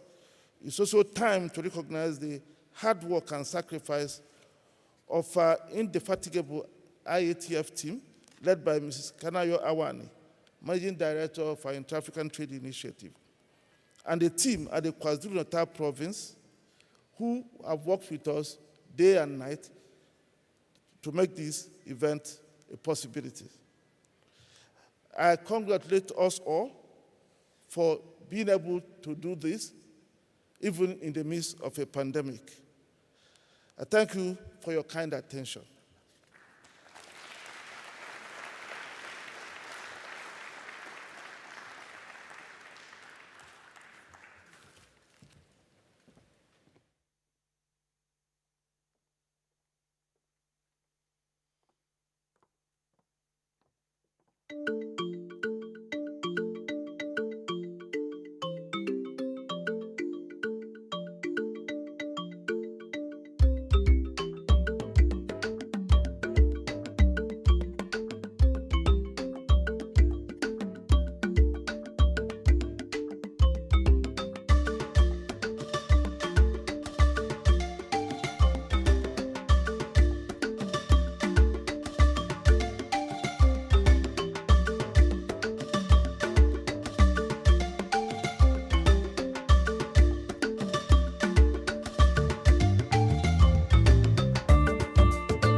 This is a very special event. It's a very special week, and I think that's reflected in the attendance of some very special people. We have not one, not two, not three, but 7 heads of state, 7 leaders here with us today. And so I'm going to call each of them up to this podium individually, and I'm going to ask them to kindly return to their seats for some special remarks. I'm going to begin by inviting the Right Honourable Dr. Edouard Nderente, who is the Prime Minister of the Republic of Rwanda. And I want you to give them a warm round of applause as they make to the stage. Thank you.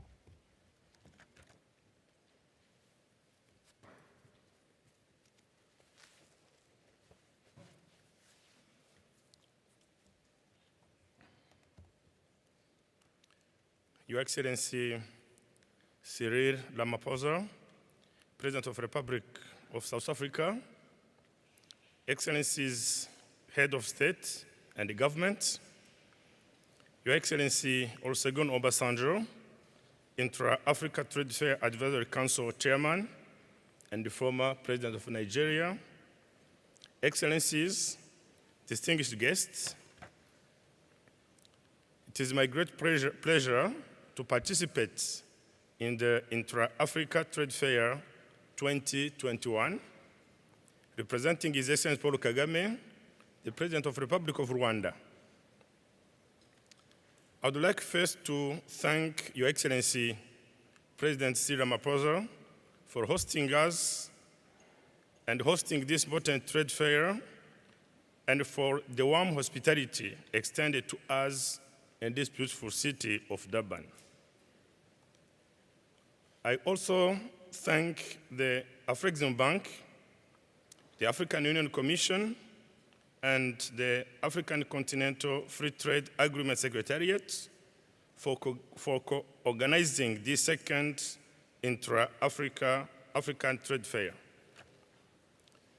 We are happy that this Continental Trade Fair is one of the few physical events taking place on our continent while we're still fighting COVID-19 pandemic. It comes as a good opportunity to build on success of the first Intra-African Trade Fair, which took place in Egypt in 2018, where African businesses registered trade and investment deals worth over $32 billion. One of the key flagship projects of Africa's Agenda 2063 is the establishment of the African Continental Free Trade Area to accelerate intra-African trade and boost Africa's trading position in the global marketplace. The theme of this year's trade fair is in this direction, focusing on new African Continental Free Trade Agreements as a key player to boosting intra-African trade and investment. Excellencies, distinguished participants, statistics show that Africa's economy is expected to rebound from a contraction of 2.1% recorded in 2020 to 3.4% growth in 2021 and 4.6% in 2022. Despite this projected positive recovery in 2021, other figures indicate that Africa still lags behind other continents. Lowering trade costs for deeper integration of markets is one of the key strategic responses to bridge this gap. Therefore, there has never been a better time to supporting intra-African trade than today. Most importantly, with over 1.3 billion people and about a GDP of 2.6 trillion US dollars, the implementation of African Continental Free Trade Agreements will fast-track the development of value chains on the continent and achieve the economies of scale to drive industrialization and trade. Developing an innovative manufacturing ecosystem in Africa is important to increase economic competitiveness and production. However, to attain the full potential of our manufacturing sector, more efforts are required to boost private sector. Besides promoting the private sector, is closely linked with improving our education systems at all levels, from pre-primary, primary, secondary, technical and vocational trainings, and higher education. Matching education with labor market demand will provide the required skills to Africa's young population along the key value chains of our industries and trade for global competitiveness. Excellencies, distinguished guests, COVID-19 pandemic has further illustrated the value of integration. It showed us the fragility of our reliance on external supplies, the areas to improve in our systems, and the importance of ensuring that integration is key in our country's border development agendas. Improving economic resilience and growth outcome during this period will therefore require African countries to deepen their collaboration as embedded in the intra-African supply chains. Through the African Vaccine Acquisition Trust, initiative by African Union member states to pool their purchasing power, significant doses of vaccine have so far been procured and distributed to member states. COVID-19 pandemic has also emphasized the need to leverage the use of technology in facilitating the movement of goods.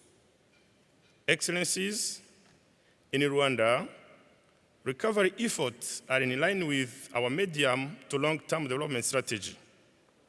We aim at becoming a competitive country in various sectors, and this will be supported by skilled labor force, innovation, research, quality infrastructure, and a conducive doing business environment. In this regard, Rwanda, in collaboration with other partners, is in the final stage of establishing a vaccine manufacturing facility to contribute to the fight against COVID-19 and other diseases. As I conclude, I would like to reiterate Rwanda's commitment and contribution in supporting the implementation of the African Continental Free Trade Agreement. I wish to once again thank you, Your Excellency, President Cyril Ramaphosa, your government, the Afrexim Bank, the African Union Commission, and the African Continental Free Trade Agreement Secretariat for hosting and organizing this trade fair. I thank you so much.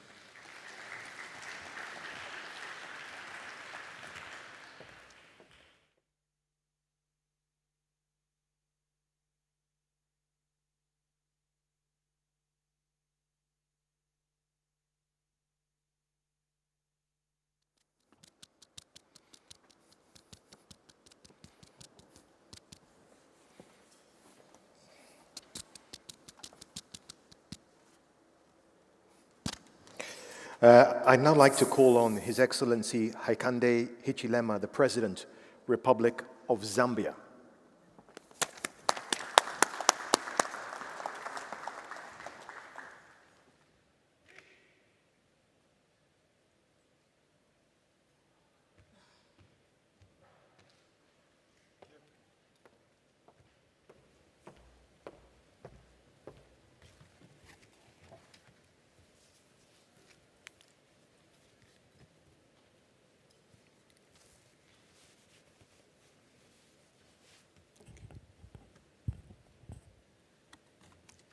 Thank you very much, Director of Ceremonies, Your Excellency, President Cyril Ramaphosa, President of the Republic of South Africa, Your Excellency, President Buhari, President of the Federal Republic of Nigeria, and fellow heads of state and government that are here today, Your Excellency, President Obasanjo, and other former presidents, head of states that are present here, Your Excellency, Sile Zikalala, Premier KwaZulu-Natal, representative of His Excellency, Mr. Musa Faki Mahamati, Chairperson of the African Union Commission and convener of the Intra African Trade Fair. Distinguished panelists, ladies and gentlemen, I wish to begin by thanking the President of South Africa, President Ramaphosa, for hosting this important fair. We appreciate the warm hospitality that has been extended to us here in the beautiful city of Durban. I'm delighted to participate in the official opening of the second Intra African Trade Fair. This event is critical to our continent as we progress towards integrating into the African Continental Free Trade Area, which is extremely important to the development of our individual countries through trade and investment.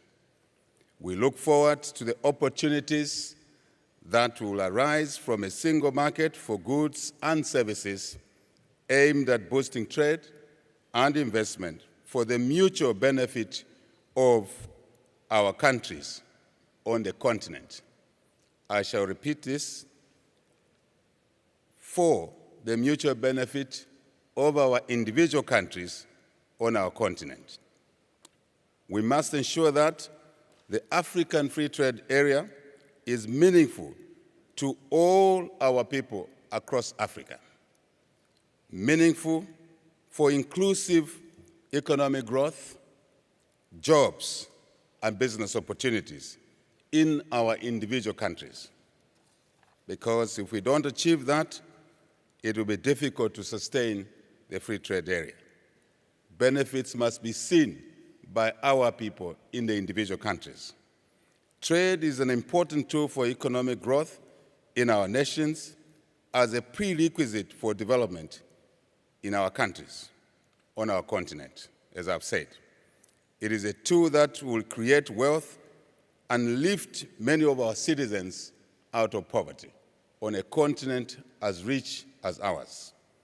Zambia is committed to enhancing intra-Africa trade, and this is evidenced by the presence of the political leaders, government leaders here today, and our business community. Your Excellencies, there is enormous potential for trade and investment amongst us Africans, before we think of other continents. It is important that we see the value of working together as a continent, as a people, as businesses. Our countries are endowed with natural resources which can be used to create sustainable regional value chains to grow our economies. We must move beyond the overstated story of our potential and move towards actualization of this potential. The African narrative must move from poverty, instability, and aid to investment, trade, and indeed stability. With stability, we can achieve a lot. We can focus our limited resources towards trade and investment to offer opportunities to our people, especially young people. As you know, our population dynamic is much occupied by the young population, and they need a lot from us: education, job opportunities, business opportunities. Your Excellencies, the implementation of the tenets of the Africa Continental Free Trade Area would take our continent to significant levels of cooperation as envisaged by our forefathers. We heard about Kwame Nkrumah here, and many others who basically saw this vision of Africa working together much, much earlier than most of the people did across the world. So ourselves, our own people, our own leaders, our own forefathers understood how Africa would be better if it worked together amongst itself and, of course, its people. It's very important. The implementation of the tenets, therefore, of the Africa Free Trade Area must look at the importance of cooperation, importance of working together, the synergy that arises by working together. And I think it will deliver much stronger benefits which are also sustainable. Its tenets are key to enhancing our trade, development, and most importantly, uniting our continent at a people-to-people level, business-to-business level, because that's what will entrench unity on our continent. If our people begin to know each other, to understand their talents, diverse talents, and how they can pull these talents together to benefit their populations across our continent. Your Excellencies, the Intra African Trade Fair agenda is an affirmation of our abiding belief that Africa and the world at large can be a better place for all of us if we work towards achieving our common goals. And there are many of these. There is no better way to connect with one another than through trade and investment, in addition to already our existing and known historical, culture, and even family ties, I dare say so, including President Ramaphosa. Shared names. I'm sure you're not aware that so much similarity in that score, such as Nongoma here in KwaZulu-Natal in South Africa and Nangoma in Zambia. It cannot be a coincidence. Absolutely, it cannot be a coincidence. There is untapped potential for enhancing intra-Africa trade through regional integration. Our government is committed to supporting initiatives in this trade fair that seek to showcase trade and investment opportunities. Your Excellencies, this intra-African trade fair should spur conversations about what is working and what needs to be improved, particularly in the midst of the challenges that we all face in our individual countries. Specifically, it is true that none of our countries have been spared from the negative impact of the coronavirus pandemic, as well as the effects of climate change, which we must pay particular attention to as we seek to integrate, as we seek to develop our individual countries and our continent as a whole. As state actors ourselves, I'm talking about leaders in this hall, I'm talking about those who run governments, those who drive policies in our countries, on our continent. The free trade area should identify key priorities and the infrastructure that will be required to efficiently and effectively trade amongst ourselves, to facilitate trade amongst ourselves. And it's important, such priorities, I shall repeat, it is important that such priorities should include basics such as ensuring that the safety of our drivers driving goods within our countries and across boundaries are safe. This is a small-looking issue, but very, very important in promoting trade and investment, because to move goods across our countries, we do need to ensure that as drivers and other such personnel move within our countries, they are kept safe, they are protected. Then it will be easier to facilitate trade amongst our countries. With greater cooperation, Your Excellencies, and alignment, it will not be far-fetched for every corner of our continent to become connected and accessible, and for the social and economic development of our people to be possible, to be accelerated much faster than most of us assume, because the economic aspect, the trade aspect, is such an imperative that one cannot ignore it, because it does affect the welfare of our individual citizens in our countries. We need to start with the most strategic infrastructure to give us the required leap forward as we work together.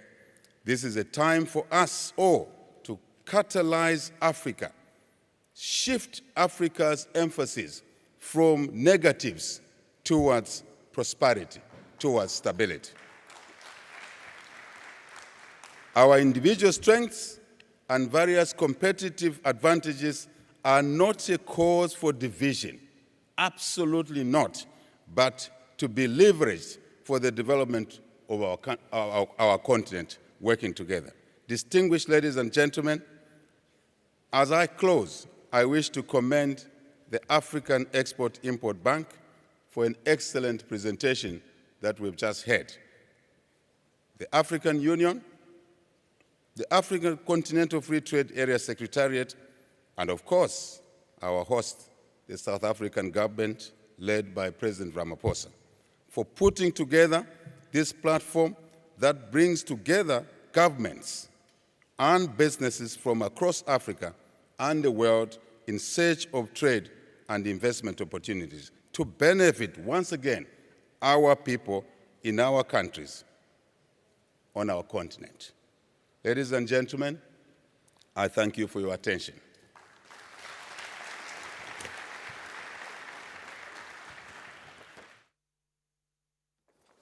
Thank you. Oops. Yes. Thank you. Thank you. I need my pen. Thank you.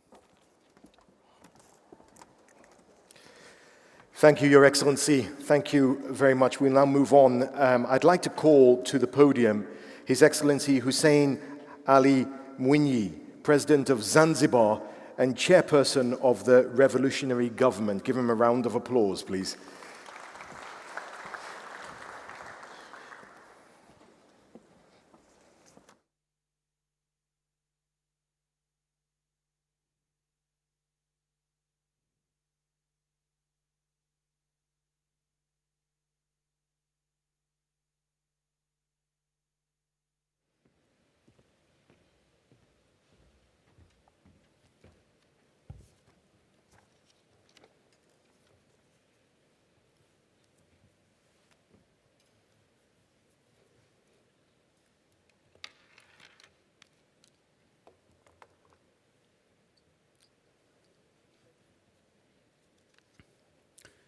Your Excellency Cyril Ramaphosa, President of the Republic of South Africa, Your Excellencies, heads of state and government here present, Your Excellency Premier of KwaZulu-Natal, Your Excellency Chief Olusegun Obasanjo, former President of the Federal Republic of Nigeria, and Chairman of IATF Advisory Council, Honorable Wamkele Mene, Secretary General, African Continental Free Trade Area Secretariat, members of the Diplomatic Corps, distinguished guests, ladies and gentlemen. Allow me to add my voice to those who spoke before me in conveying our wholehearted appreciation and gratitude to our host, President Cyril Ramaphosa, President of the Republic of South Africa, and the people of South Africa for the warm welcome and hospitality accorded to us since our arrival in this beautiful city of Durban. Likewise, we extend our sincere gratitude and appreciation to the government of the Republic of South Africa, African Export-Import Bank, African Union Commission, and African Continental Free Trade Area Secretariat for organizing this event.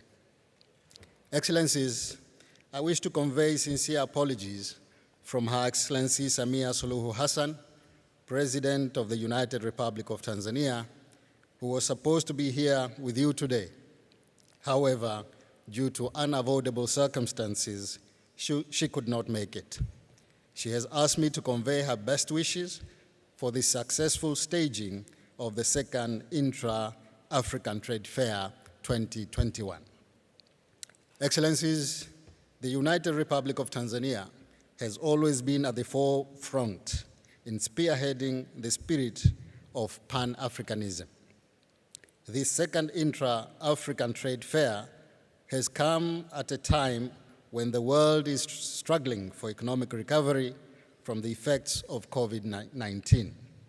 Therefore, the theme of the trade fair, which is building bridges for successful AFCFTA, is timely and pertinent to the current efforts undertaken by governments to strengthen their economies through the implementation of this agreement. Excellencies, ladies and gentlemen, African Continental Free Trade Area Agreement is a flagship program of Agenda 2063, the Africa we want, of boosting intra-African trade, both in goods and services. It is gratifying to note that since the signing of the agreement on 21st March 2018, 54 member states have signed the agreement, while 41 have so far ratified it. You may wish to note that the United Republic of Tanzania has been part of this process and is among the countries which have signed and ratified the agreement. I believe that this is an opportune time for all of us to see the great potential and opportunity for Africa to transform its economy through implementation of African Continental Free Trade Area. Excellencies, as we have witnessed here today, the second Intra-African Trade Fair brings together policymakers and business community from Africa and beyond to share trade, investment, and market information. Furthermore, it provides a platform to discuss challenges and find common solutions to support intra-African trade and the economic integration of the continent. Therefore, it is important that we make the maximum use of the opportunity of attending this trade fair. Excellencies, it is a pity to see that Africa trades more with the rest of the world, even on goods and services which can easily be produced or offered by our local entrepreneurs. This is mostly due to infrastructure challenges to link our continent, insufficient financing, and inadequate productivity. In this situation, it is apparent that we need to exert more efforts in addressing these challenges. We should keep on moving while resolving them on the way, taking into account the fact that time is not on our side. Excellencies, in an effort to address the infrastructure challenges, the United Republic of Tanzania is continuing to rehabilitate major ports, construct a standard gauge railway line to connect with neighboring countries which are landlocked, and develop a major energy infrastructure in the southern part of the country, which was alluded to earlier. It is our hope that these projects will contribute immensely in boosting inter-African trade through the implementation of the AFCFTA. Excellencies, as I conclude, I wish to reaffirm the United Republic of Tanzania's commitment in the implementation of the AFCFTA for the benefit and prosperity of African countries and our people as a whole. Thank you very much for your attention.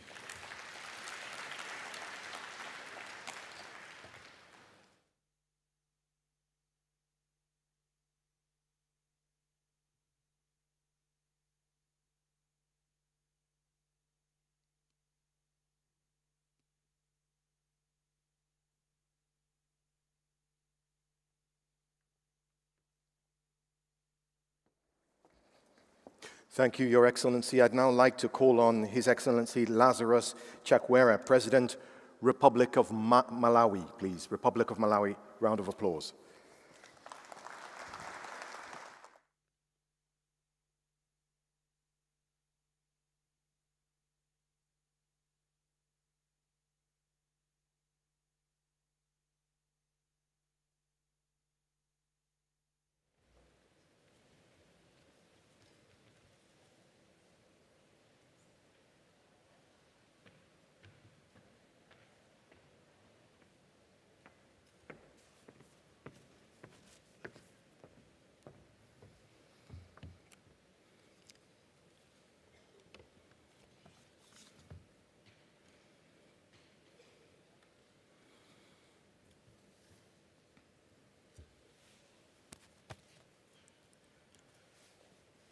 Your Excellency, Matamela Cyril Ramaphosa, President of the Republic of South Africa, Your Excellencies, heads of state and government, Your Excellency Olusegun Obasanjo, Chairman of the Intra African Trade Fair Advisory Council and former President of the Federal Republic of Nigeria, distinguished invited guests, ladies and gentlemen, trade amongst ourselves as African nations is a baby conceived in the womb of our agreement, but a baby that is yet to be fully delivered through our actions. The African Continental Free Trade Area was ratified 11 months ago, but there remains much work to be done to turn Africa into an area where the goods and services from all African nations are traded freely in all African nations. There remain many obstacles to be lifted to reverse the fact that 85% of goods traded in Africa come from outside Africa. And one obstacle we must lift to close the gap between our trading dreams and our trading realities is the lack of information about what goods and services supplied in one nation have a market in another.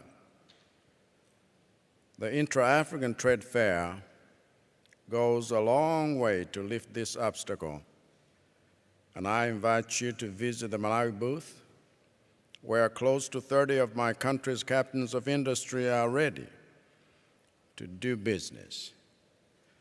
But for each of the 30 businesses who have come with me here, there are 30,000 who have not. That is why I must say that if we really want to promote intra-African trade, then our aim must not be one intra-African trade fair in one country every 2 years, but 55 intra-African trade fairs in 55 African nations every year, and even some that are product-specific. And the second biggest obstacle we must lift to close the gap between trading policy and trading practice is the lack of access to the markets in our respective nations. To make intra-African trade a reality, we must make our border procedures intra-African, our transport infrastructure intra-African, our bus line, rail line, airline routes intra-African, our electricity distribution intra-African, our fiber and broadband connectivity intra-African, our investment policies intra-African, our industrialization and urbanization drives intra-African, and our shops intra-African. Africa cannot be a free trade area until, as member states, remove the obstacles that hinder Africans from trading freely across Africa. And when that happens, Africa will not just be free to trade, but free to demand a better seat at the table of nations. And that time is now. I thank you for your attention.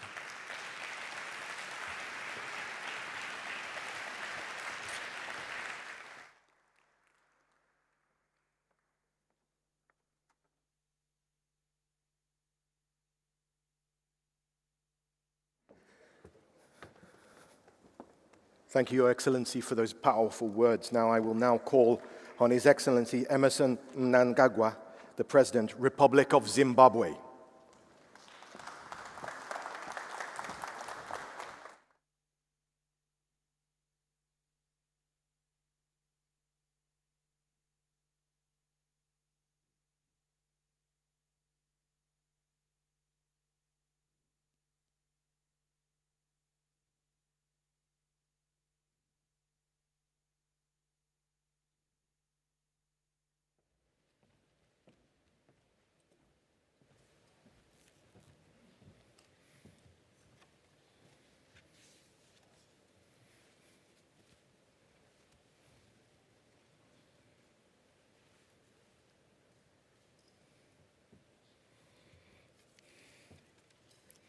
Your Excellency,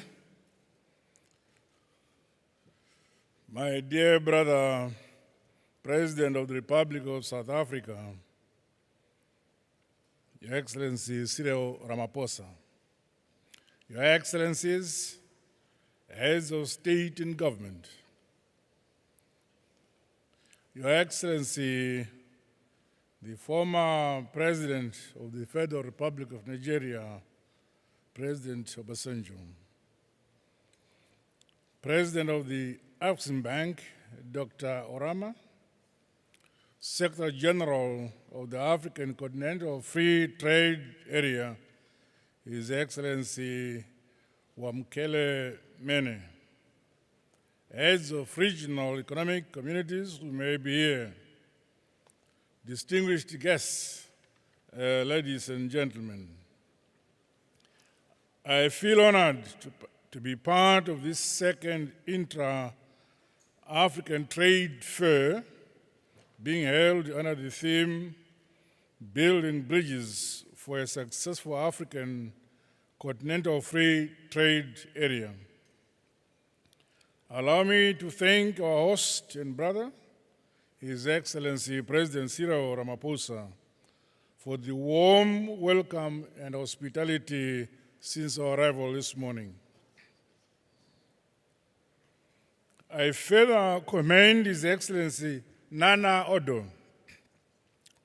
Kufuor, President of the Republic of Ghana, and His Excellency Mr. Mene, the African Continental Free Trade Agreement Secretary General, for the sterling work done to date setting up the Secretariat in Accra, Ghana. Excellencies, the COVID-19 pandemic has taught us invaluable lessons on the need for Africa to strengthen our intra-Africa production and trade ecosystem. This must talk to our diverse needs while effectively relating to the global value chains. Additionally, climate change has ushered in an era of frequent occurrences of extreme weather conditions. These have had an adverse impact on health, food, and water security, as well as the socio-economic development of our respective countries. Building capacities to help us hedge against the effects of global warming is therefore urgent. Ladies and gentlemen, the African Continental Free Trade Agreement and this Intra-Africa Trade Fair provide huge market opportunities and prospects for stimulating industrial development, economic diversification, and the value chain development, among other aspects. These allow Africa to showcase the vast trade and investment opportunities existing in our different countries. The multi-pronged benefits of such platforms will undoubtedly have far-reaching impacts on the improvement of the quality of life of the people of our continent. As member states, investors and participants, Let us use this and other initiatives across our regional economic communities to vault Africa's transformation for the benefit of present and the future generations. To this end, it is necessary for our African continent to scale up investments in innovation, science and technology, as well as research and development, leveraging on our various unique resources, ornaments, and comparative advantages. The modernization of agriculture, agro-processing, development of pharmaceuticals and mineral beneficiation, among other aspects, must remain our collective priority. The youth dividend on the continent further provides immense possibilities for accelerated employment, empowerment, and wealth creation through increased production, productivity, and trade. In our quest to build bridges for a successful African continental free trade agreement, it is imperative that the economic environment in our respective countries facilitates the requisite ecosystems to support youth startups and women-owned businesses.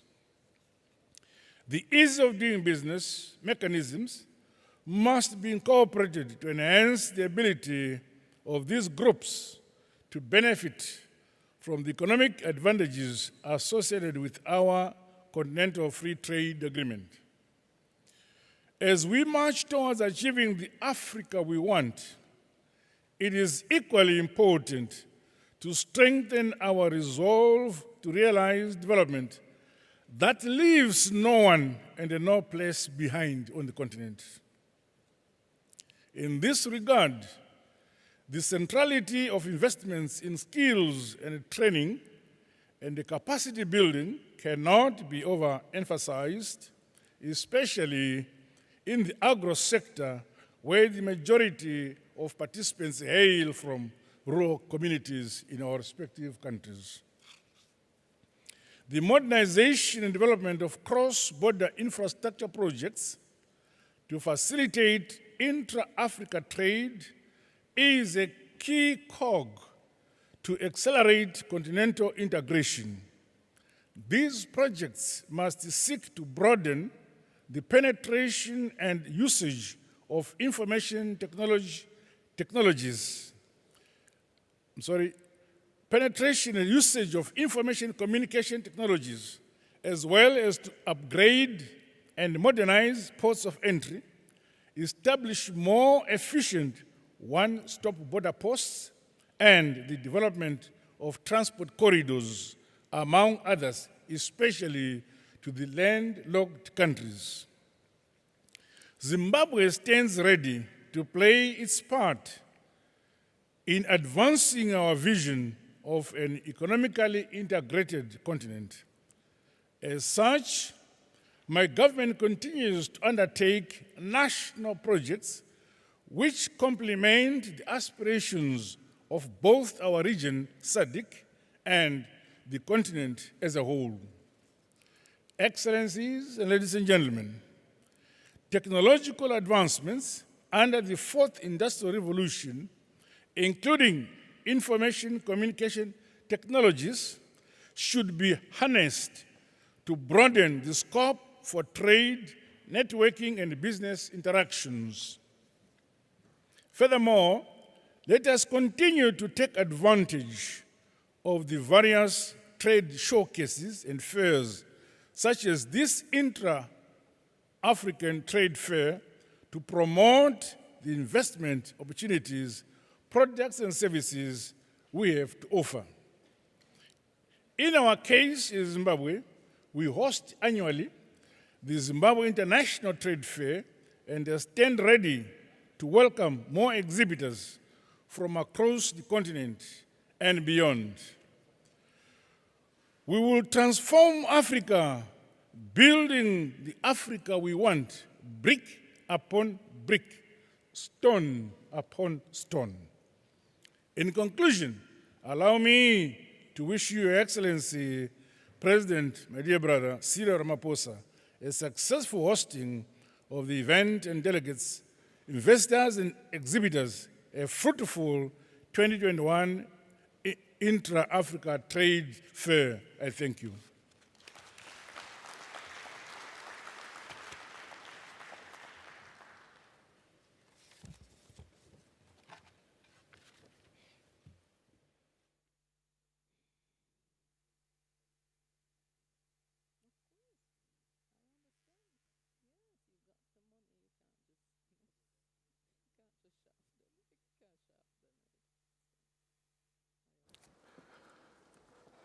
It's wonderful to hear from all our leaders with their vision of intra-Africa trade and what the African Continental Free Trade Area means and can mean for us. I'm now going to call on the president of my own home country, Nigeria. It gives me great joy to invite His Excellency Muhammadu Buhari, President, Federal Republic of Nigeria.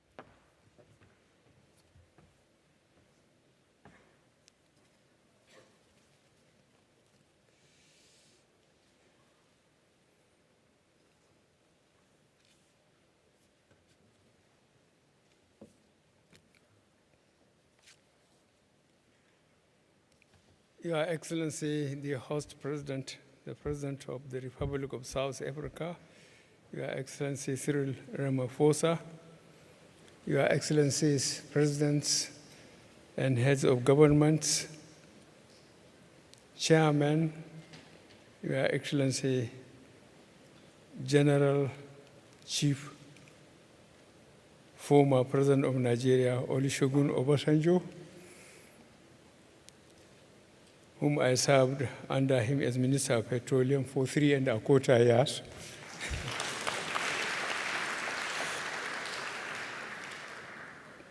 President and Chief Executive Officer of Afri-Exim Bank and heads of financial partners, ministers and government officials present, captains of industries, and other businessmen, invited guests, ladies and gentlemen.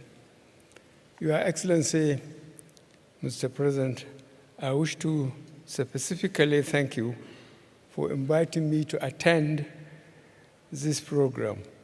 Let me at the outset convey on behalf of the federal government of Nigeria and myself our deepest condolences at the passing of the former President of South Africa, Mr. Frederick William de Klerk. Together with former President Mandela, they gave birth to a new South Africa.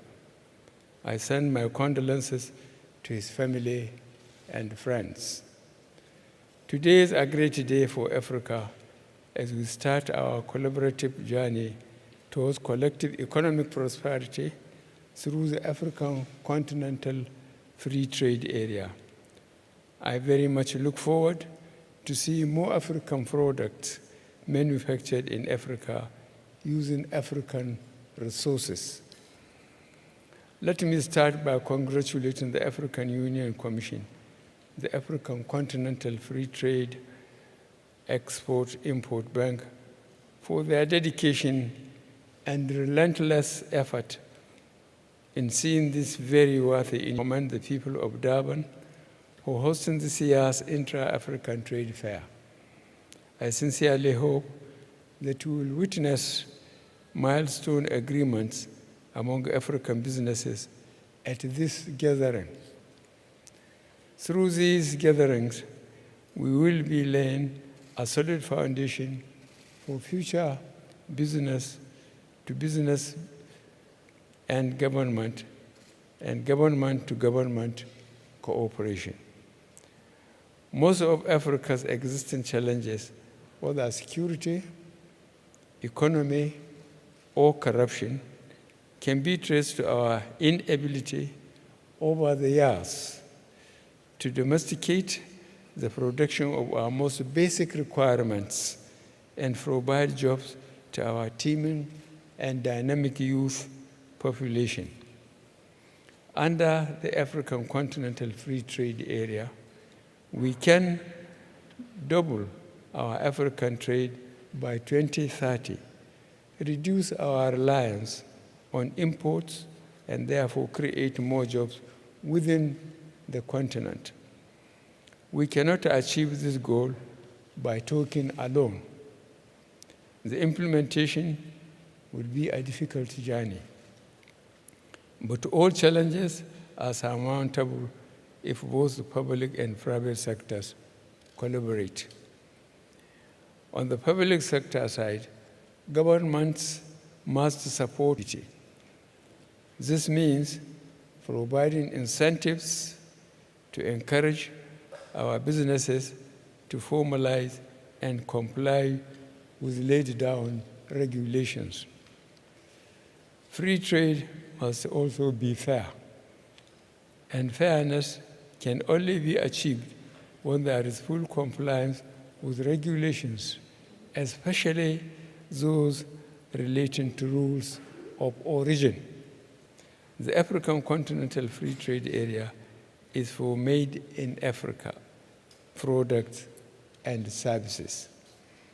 Africa must be a marketplace where no country is left behind. As we implement, we must ensure that we create jobs and enhance revenues for all parties. We must leverage on one another's strengths to succeed.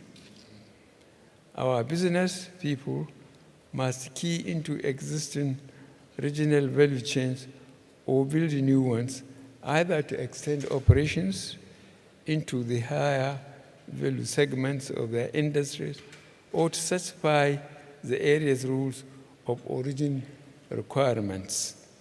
The Intra African Trade Fair is uniquely positioned to help in these areas. Let me assure you that Nigeria has come to Durban in full force to actively participate in this very important trade fair and take full advantage of all the opportunities it provides. We have streamlined the country's participation under one roof to enable you access all the information you need. As many as are aware, in the past 5 years, Nigeria has made significant strides towards the diversification of our economy from an oil revenue-dependent country to a nation with diverse revenue sources. We were able to achieve this by putting in place fiscal, monetary, and trade policies that support investments and investors in key sectors such as agriculture, mining, telecommunications, and digital economy, banking and financial services, tourism, and manufacturing. We also introduced reforms, key institutions, as well as policies to fight corruption and ease the way of doing business in Nigeria. Ladies and gentlemen, Nigeria is open for business. I wish you all a very successful fair. Thank you very much.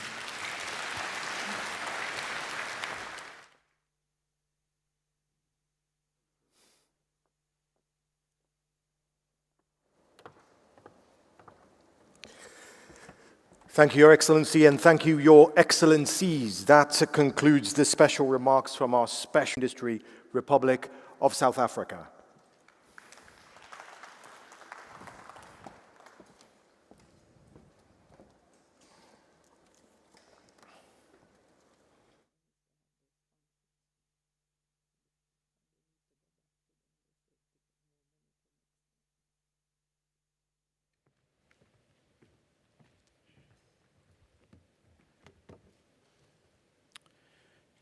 His Excellency President Ramaphosa, Excellencies, business leaders, distinguished guests, ladies and gentlemen. It will be my honor and pleasure in a moment to welcome and invite our keynote speaker, His Excellency President Ramaphosa is, among others, a man of numbers. You sometimes ask, Mr. President, what is the bottom line? This trade fair's rationale can be summed up in a few numbers that speak powerfully to our reality. Africa has 17% of the world's population, yet only 3% of world trade, less than 3% of world GDP, 2% of world manufacturing output, and less than 1% of the world's steel and car production. So this then is both our challenge and the opportunity summed up, namely to industrialize our continent, to manufacture more, to grow more, to trade more with each other. And it is to break the historical pattern that Africa does not produce that which it consumes, and it does not consume that which it produces. Mr. President, you visited this beautiful city just a few weeks ago, less than 3 weeks ago. And you were in the city to open a new production line of a large global car maker, Toyota Motor Corporation, and the launching of the first commercial-scale green vehicle assembled on the African continent. A hybrid that contains both an electric motor and an internal combustion engine. Today, I wish again to welcome the President, this time not in a car production facility, not on the shop floor, but here in an industrial exhibition, in a deal-making platform, in the presence of distinguished visitors and exhibitors, heads of state, business persons, ministers of trade, at this event that showcases African production, African agriculture, African culture, and African services. So, ladies and gentlemen, friends and colleagues, distinguished and honest guests, please join me in welcoming the President of the Republic of South Africa, His Excellency President Cyril Ramaphosa, to officially open the Intra African Trade Fair, to launch now the 7 days of trade, of investment promotion, of deal-making, of policy discussions, and of technical workshops. Welcome, Your Excellency, President Ramaphosa. I invite you to the podium. The floor is yours.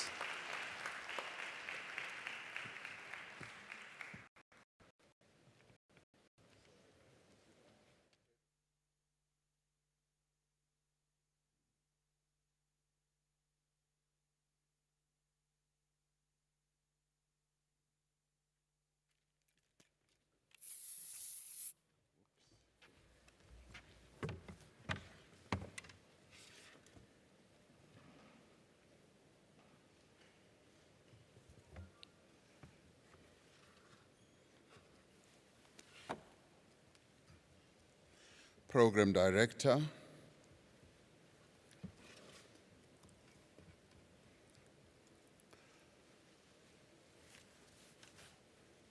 former President of the Federal Republic of Nigeria, President Obasanjo, who is the chair of the Intra African Trade Fair Advisory Council, Your Excellency, President Muhammadu Buhari, President of the Federal Republic of Nigeria, Your Excellency, President Hichilema, President of the Republic of Zambia, Your Excellency, President Mnangagwa, President of the Republic of Zimbabwe,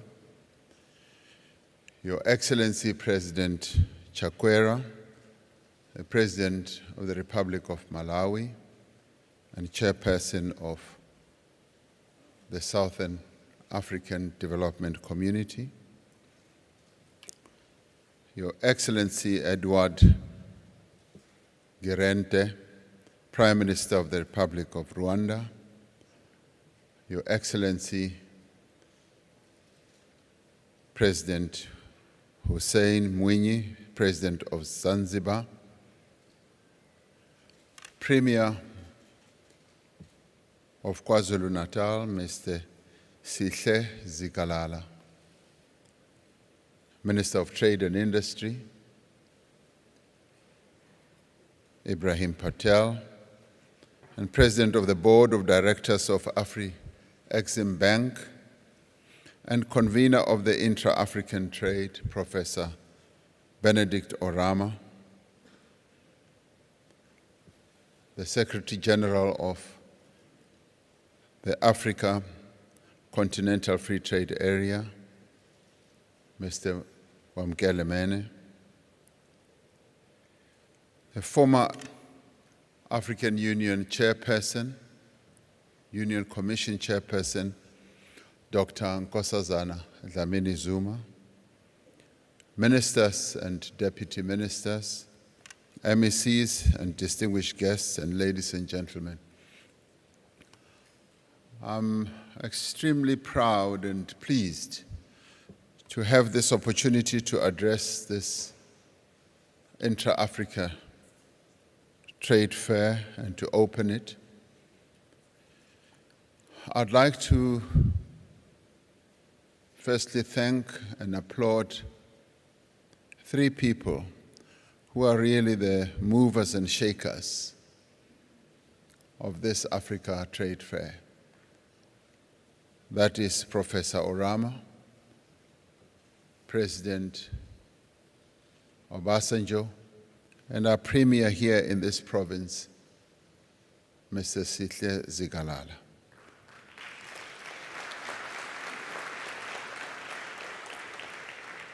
They have worked tirelessly to have this trade fair happening as it is, and I'm rather proud of their tireless work that they've put into this. There was a time when I thought it would never take off, but they have delivered, and thank you very much for all your hard work. I would also like to thank my brothers and sister in the form of the President of the United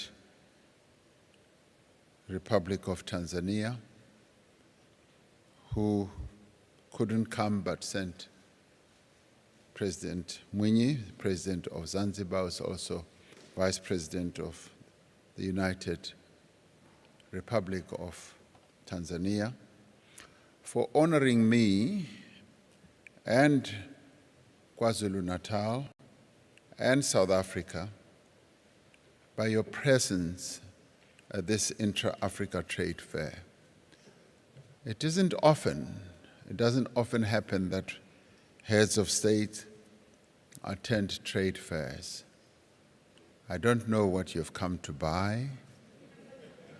It's possible you've come to buy something, but I want to thank you for having honored me by your presence here. When I called some of you, you gladly accepted the invitation to come.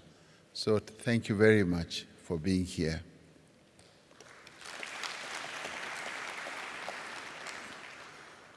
On the 1st of January in 2021, this year, the African Continental Free Trade Area commenced trading, making this trade fair the first to take place since we reached the most significant milestone in our quest for African economic integration.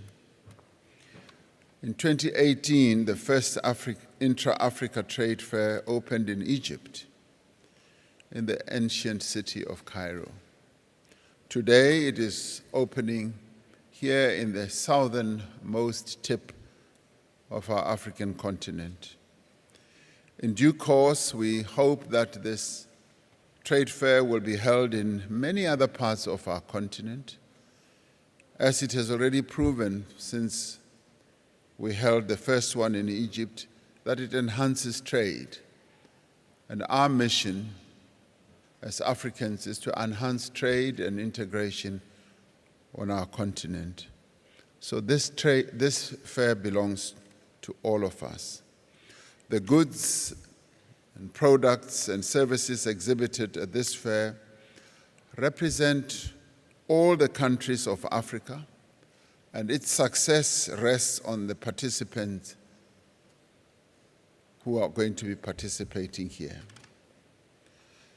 The AFCTA aspires to connect all the regions of Africa to deepen economic integration and to boost intra-African trade and investment. This AFCTA of ours aspires to create a single market for goods and services across our 55 countries on our continent, creating a market of as much as 1.3 billion people with a combined GDP of $3.4 trillion. This trade fair is about building bridges. It is about connecting countries. It is about connecting people as well. It brings together governments, buyers, investors, entrepreneurs, manufacturers from more than 55 countries, in many ways to give life to the Africa Continental Free Trade Area. The countries of Africa are open for business. Since ancient times, trade has been the engine that connected our people and communities, both near and far. From the ancient centers of learning like Alexandria, Timbuktu, to the northern civilizations in Egypt, Carthage, the western kingdoms of Ghana, Mali, Songhai, trans-Saharan trade routes, the eastern trading centers of Zanzibar, Mombasa, Mogadishu, to the ancient southern civilizations of Great Zimbabwe and Mapungubwe. For many centuries, Africans traded goods that they produced themselves.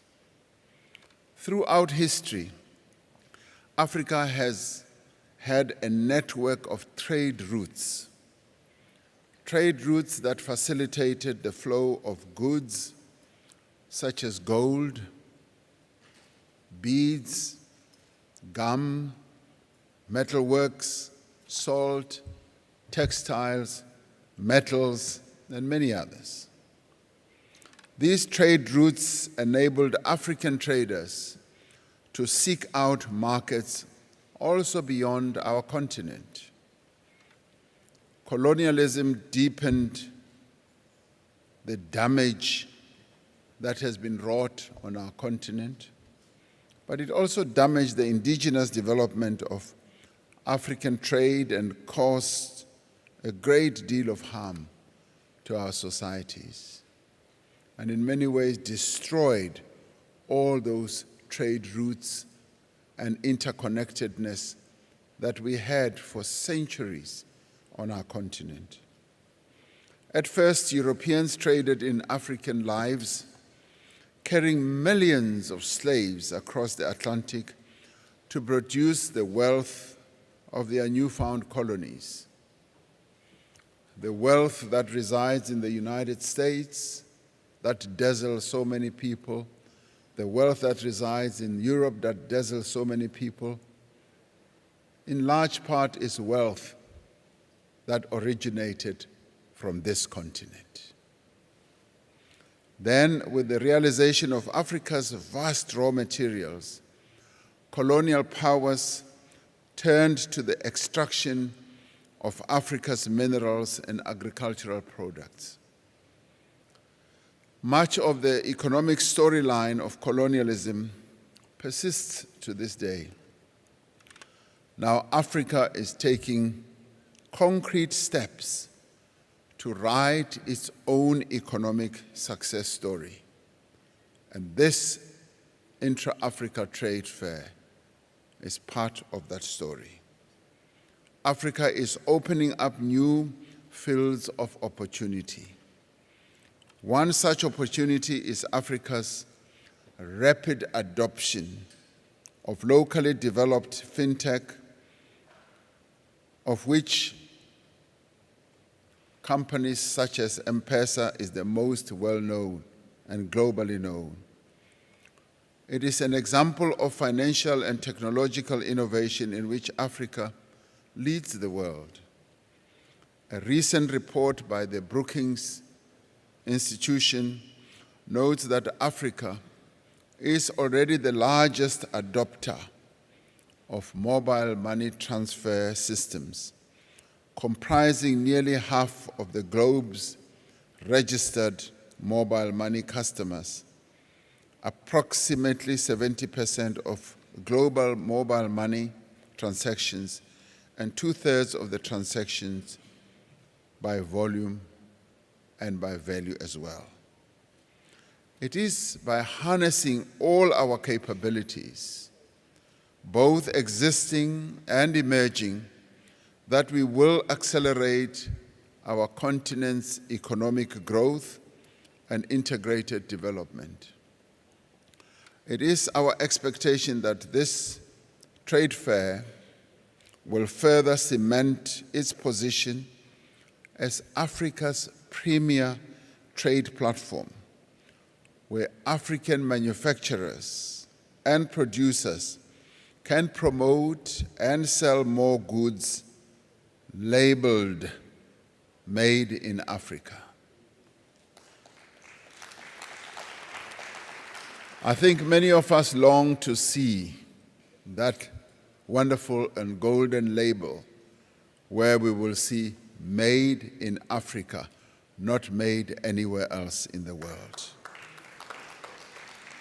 This is critical if we are to change the distorted trade relationship that exists between African countries and the rest of the world. We can no longer have a situation where Africa exports raw materials and imports finished goods made with those materials. We can no longer have a situation where the resources of Africa provide employment and add value in other economies, while so many of our people live in poverty and conditions of underemployment. By promoting trade between African countries, we are strengthening our own continent's industrial base and ensuring that we produce goods for ourselves and for each other. Two key developments of global significance can serve as a stimulus for Africa to act in unison. Firstly, the outbreak of COVID-19 pandemic in the first quarter of 2020 exposed the frailty of African economies. More importantly, it sent a powerful message to our continent about the dangers of over-reliance on external sources to meet its growing demand for food, medicines, and essential supplies. It clearly demonstrated that Africa needs to produce its own food and medicines, to strengthen continental supply chains, and to invest in infrastructure and capacitate African institutions. To illustrate the extent of the challenge, the United Nations Economic Commission for Africa estimates that Africa imports about 94% of its pharmaceutical and medicinal needs from outside the continent at an annual cost of $16 billion. Secondly, the African Continental Free Trade Area has the potential to accelerate economic growth across the continent and create opportunities for entrepreneurs, for small and medium enterprises, as well as large corporations to flourish. The AFCTA will provide new export opportunities for made-in-Africa products and enable member countries to trade with each other without tariffs or other hindrances. All of this will, in the end, help the continent to absorb the young people on our continent looking to enter the job market annually. The AFCTA should therefore be underpinned by strong and ambitious rules of origin, requiring a very high level of value add here and on our continent. We need, as Africans, to resist the temptation to simply become transshipment centers, adding only limited industrial value to the products that are traded on our continent.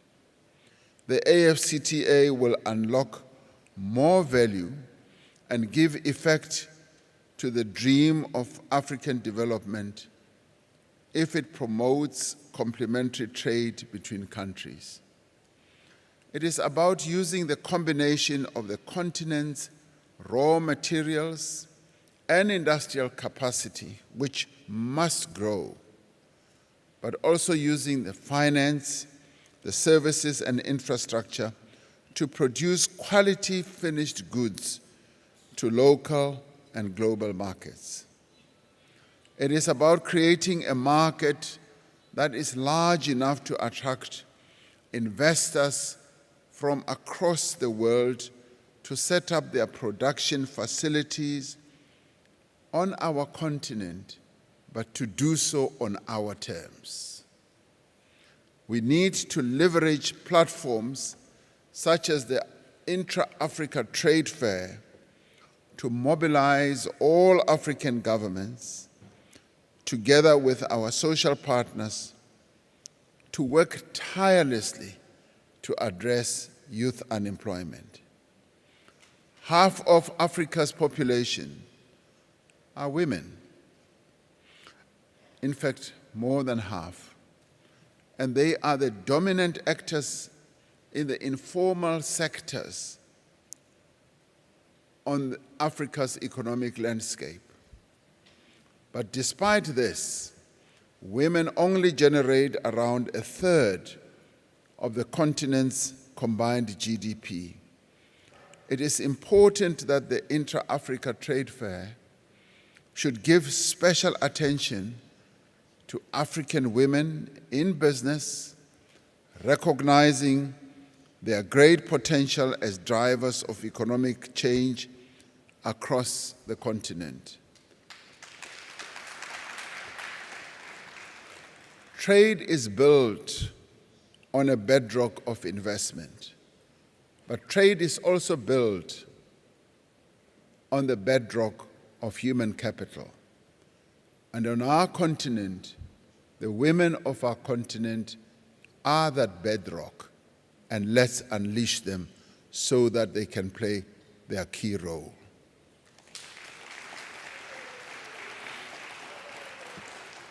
We must therefore find ways of attracting more investment into our economies, and crucially, we must encourage African businesses to invest in each other's countries. And this is where we as African countries need to ensure that we remove impediments, we remove and relax the red tape that one often finds on our own continent, which impedes cross-investment on our continent. This also requires that we ease and improve the way of doing business in our countries and provide protection for investors through strong and independent legal systems that will ensure that the sanctity of contract and fair and expeditious legal processes. It means also that investors must be sensitive to our continent's development goals with regard to jobs, industrialization, localization, and the development of local entrepreneurs. The conditions of Africa's workers must also be looked at. The conditions of Africa's workers must improve as part of our development goals and the decent work agenda that all of us have committed to must find expression in our trade, investment, and industrial frameworks. On the 24th of May, 1963, independent Ghana's first president, Kwame Nkrumah, whose hologram we watched earlier here, delivered his famous "We must unite now or perish" speech in Addis Ababa, and it was at the same time. His words are as true today as they were when the Organization of African Unity was formed.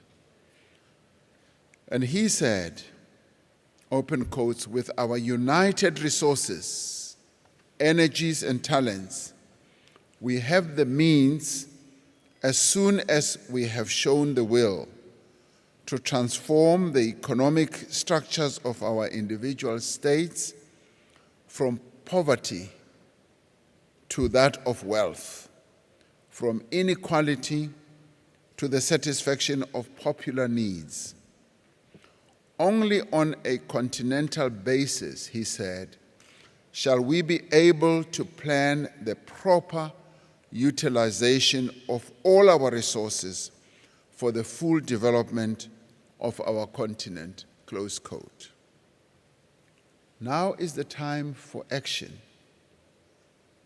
The prophetic words that he pronounced then should be acted on, and I would say this is the time for action now. As countries, we must work with speed to resolve any outstanding issues around the AFCTA. Let those countries that have not already ratified the AFCTA do so. And let us take the necessary steps towards domestication.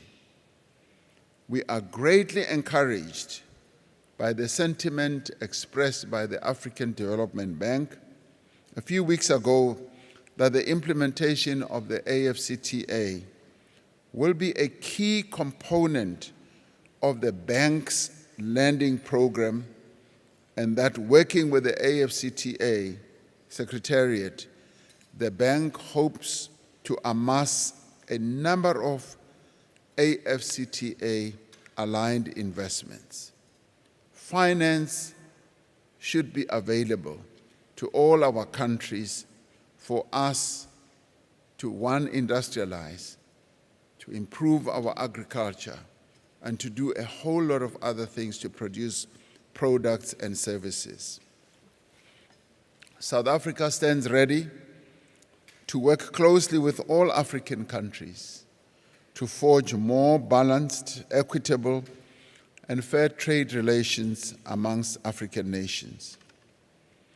On the 24th of March 2022, South Africa will host its 4th South Africa Investment Conference in Johannesburg, and we look forward to seeing some of the engagements that start here at this trade fair. Engagements that will come to fruition at this conference.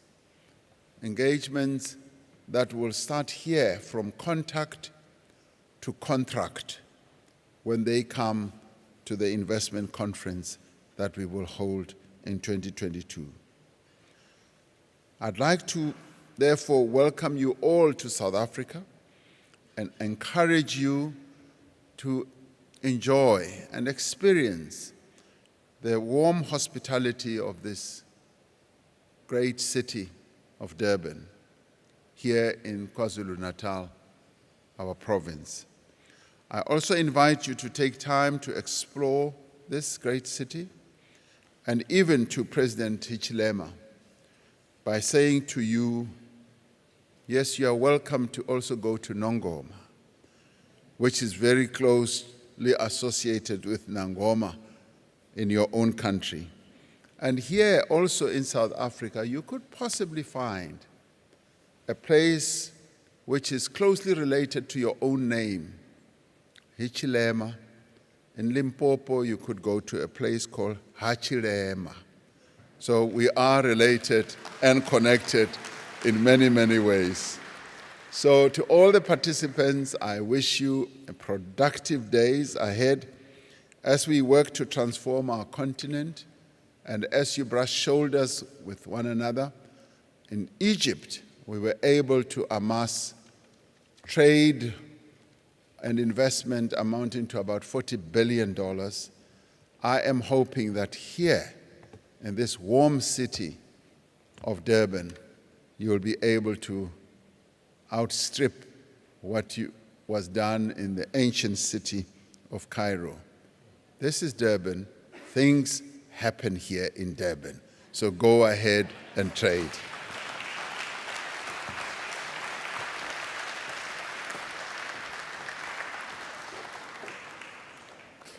Things happen here in Durban. Fantastic stuff. I want to thank His Excellency for those rousing words, and thank you for hosting the Intra Africa